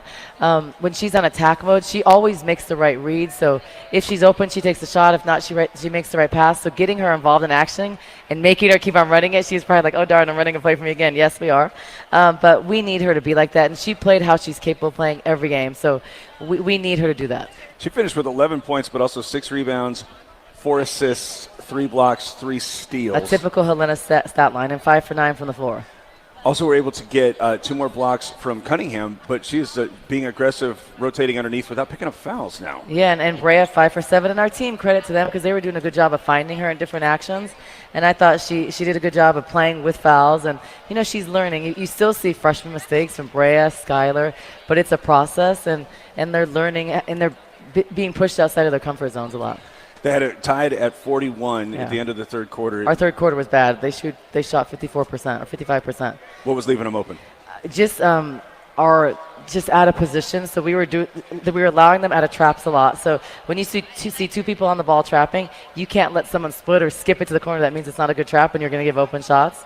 And we were helping a lot of times from the strong side on the roller and leaving open corner threes. So we made adjustments to that, and I thought it did a really good job after that. But the third quarter, we can't start off the second half with a foul right away and give them 7 points from the free throw line. That's not the focus we need coming out of halftime, so we have to for sure correct that. Then you start the fourth quarter with a 9-0 run, puts you in a similar circumstance as you were at the beginning of the third quarter.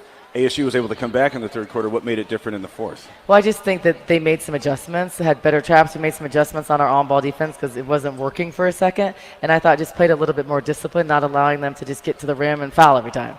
I think we have to do a better job of, in those tough situations, to not slap down or not swing or not reach in and just be more solid. And then, once again, our freshmen have to do a better job of boxing out. And even Helena, just a better job of not allowing offensive rebounds, and that really hurt us in the first half because they had 10 at halftime. But I thought we only gave them 3 in the second half, so that was better. All right, thanks so much, Coach. Thank you. All right, that is Adia Barnes after the ball game today with Derek Palmer. Wildcats win it by a score of 63-52.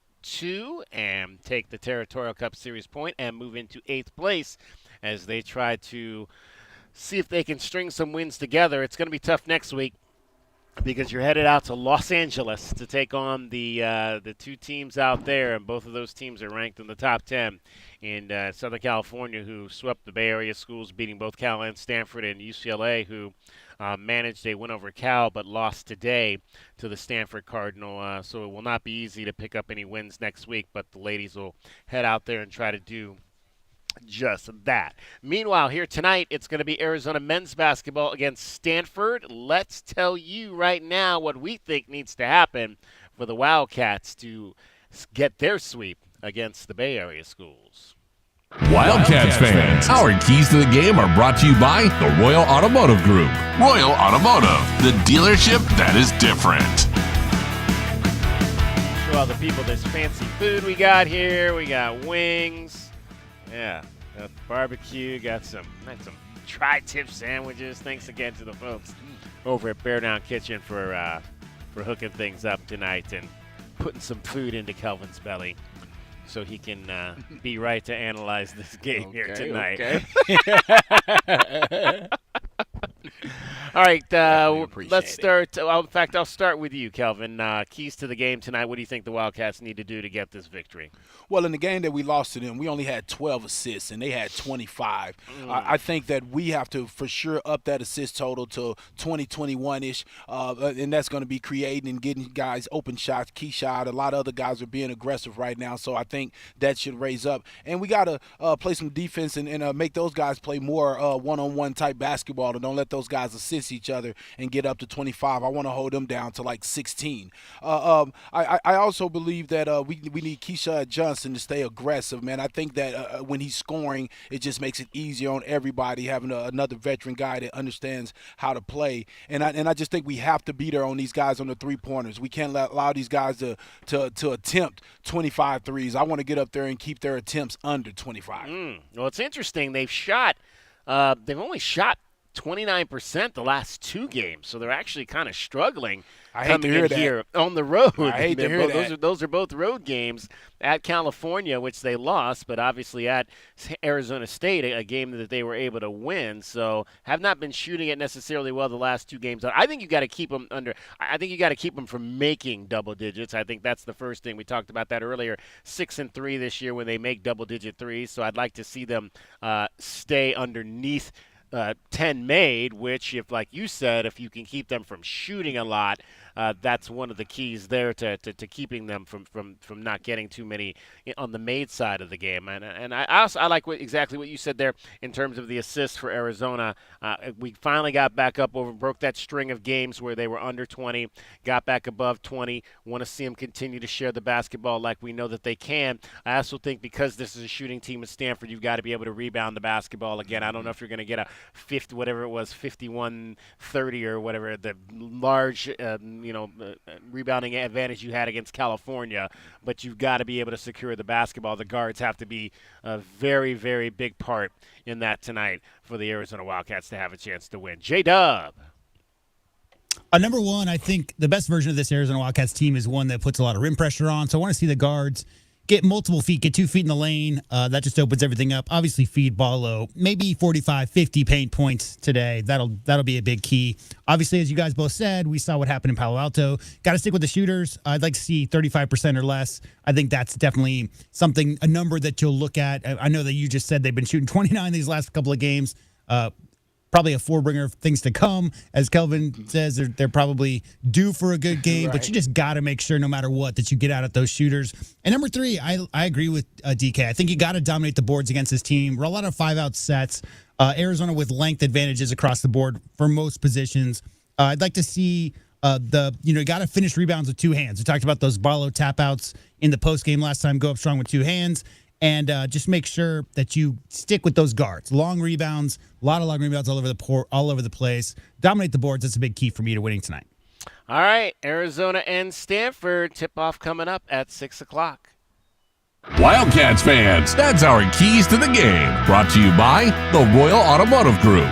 Royal Automotive, the dealership that is different.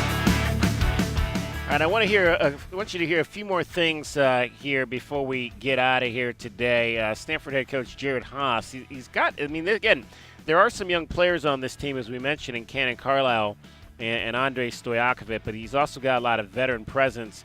Jared Bynum, the transfer from Providence, who Troy said should be good to go in this ball game. And then obviously you've got Maxime Reynaud, a talented junior, fifth-year Spencer Jones, who's supposedly one of the smartest kids you're ever going to find, who can not only can he kill it in the classroom, but he can kill it on the court as well. And Jared talked about the benefits of having an older team. Number one is physically. There's a big difference between an 18-year-old and a 23-year-old, but maybe more importantly is the experience factor, the travel piece of it, the being in close games, getting through practices, the whole experience when you've gone through it 4 or 5 times. Not a lot phases older guys. And Spencer Jones is a guy that really came in to the league as a shooter his first year, but has really developed into being a guy who can not only score on the inside, or can score on the outside, but can also score on the inside. And Spencer Jones kind of talked about his evolution to being an all-around style player. When I first got here, obviously I wasn't very highly touted, so it was just do whatever I can to help the team. What did they need? What was the easiest way to get on the floor? And so I just saw a need for three-point shooting, and I just really got in the gym a lot and just solidified that role and just did what I could on defense. And then, since then, obviously, with all the guys I played behind, Dejan, Bryce, Oscar Da Silva, you learn their little tricks and all the things that they worked on and they got better at. And so, when they left, I knew the role was coming. So it was just being ready for it. And again, he can score inside, but he's still one of the best three-point shooters in Stanford program history. He's made 291 for his career, so if he got hot tonight, he might be able to get to 300. He's one of 50 players for the Stanford Card. We talk about our 1,000-point club. He's one of 50 players in Stanford's 1,000-point club. Is Spencer Jones. A guy that could definitely be a problem for Arizona tonight. Yeah, 291 threes. I know he for sure is in the 1,000-point club. He's a guy that you have to worry about because he's always confident. And he's not worried about what his role is on the team as a senior. He's worried about trying to make big plays and help his team win a big game. So he's a guy we have to worry about because he's not going to be afraid of the moment or the environment. Yeah, Stanford, again, one of the leading three-point shooting teams in the country. Again, 7 players entering the campaign with at least one season of 39% or better shooting from behind the arc. We talked about the guys that can do it, but the fact that you got that many players that are shooting kind of over that coveted 35% plateau is something to be said earlier. And the Cardinals right now, in terms of the Pac-12, last year they shot 38% from behind the arc. This year shooting 39 as a team, second best in the Pac-12, 12th best in the country. So again, guarding the three-point line and switching and all of that's going to be very, very key in tonight's ball game. All right, let's take a look at who Tommy Lloyd is sending out there this evening. The foundation of a great college basketball team begins with the starting lineup. Today's starting lineup is brought to you by Rockin' K, a master plan community designed by nature. All right, one guard, Kylan Boswell, 6'2", sophomore out of Champaign, leads the Wildcats with 79 assists. Caleb Love, 6'4", senior out of St. Louis, averaging 22 points a game in Pac-12 conference play. That's best in the conference. Pelle Larsson at a guard, 6'5", senior out of Nacka, Sweden. He's had 3+ assists in the last 6 games, has Pelle. Keyshawn Johnson at 1 forward, 6'7", fifth year out of Oakland, California, 15 points, 5 rebounds, and shooting 55% from the floor in the last 3 games for Arizona. And the man in the middle, Oumar Ballo, 7-foot redshirt senior out of Mali, last time out became the 54th player in school and program history to score over 1,000 points. That's going to wrap up our coverage here from the Eddie Lynch Athletics Pavilion on the patio at the Hall of Champions.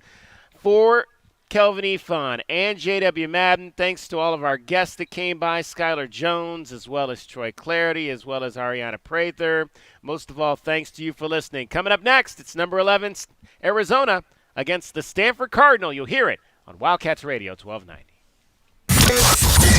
This hour of the Meridian Wealth Management pregame show is brought to you by Broadway in Tucson, Dave & Buster's Tucson, Dorado Rock, First Choice Pools, The Good Feet Store, Jack Furrier Tire and Auto Care, O'Reilly Chevrolet, Ram Plumbing, Restaurant Supply Store, Right Way Heating, Cooling, and Plumbing, Rocking KA Master Plan Community Design by Nature, University Termite and Pest Control. Broadway in Tucson presents the Rockin' 2023-2024 season featuring 8 blockbuster productions including Disney's Aladdin, The Book of Mormon, Hairspray, and Chicago. Enjoy the Southern Arizona musical premieres of Tina, the Tina Turner Musical, Ain't Too Proud, The Life and Time of the Temptations, MJ the Musical, and Mrs. Doubtfire. Secure your choice season tickets today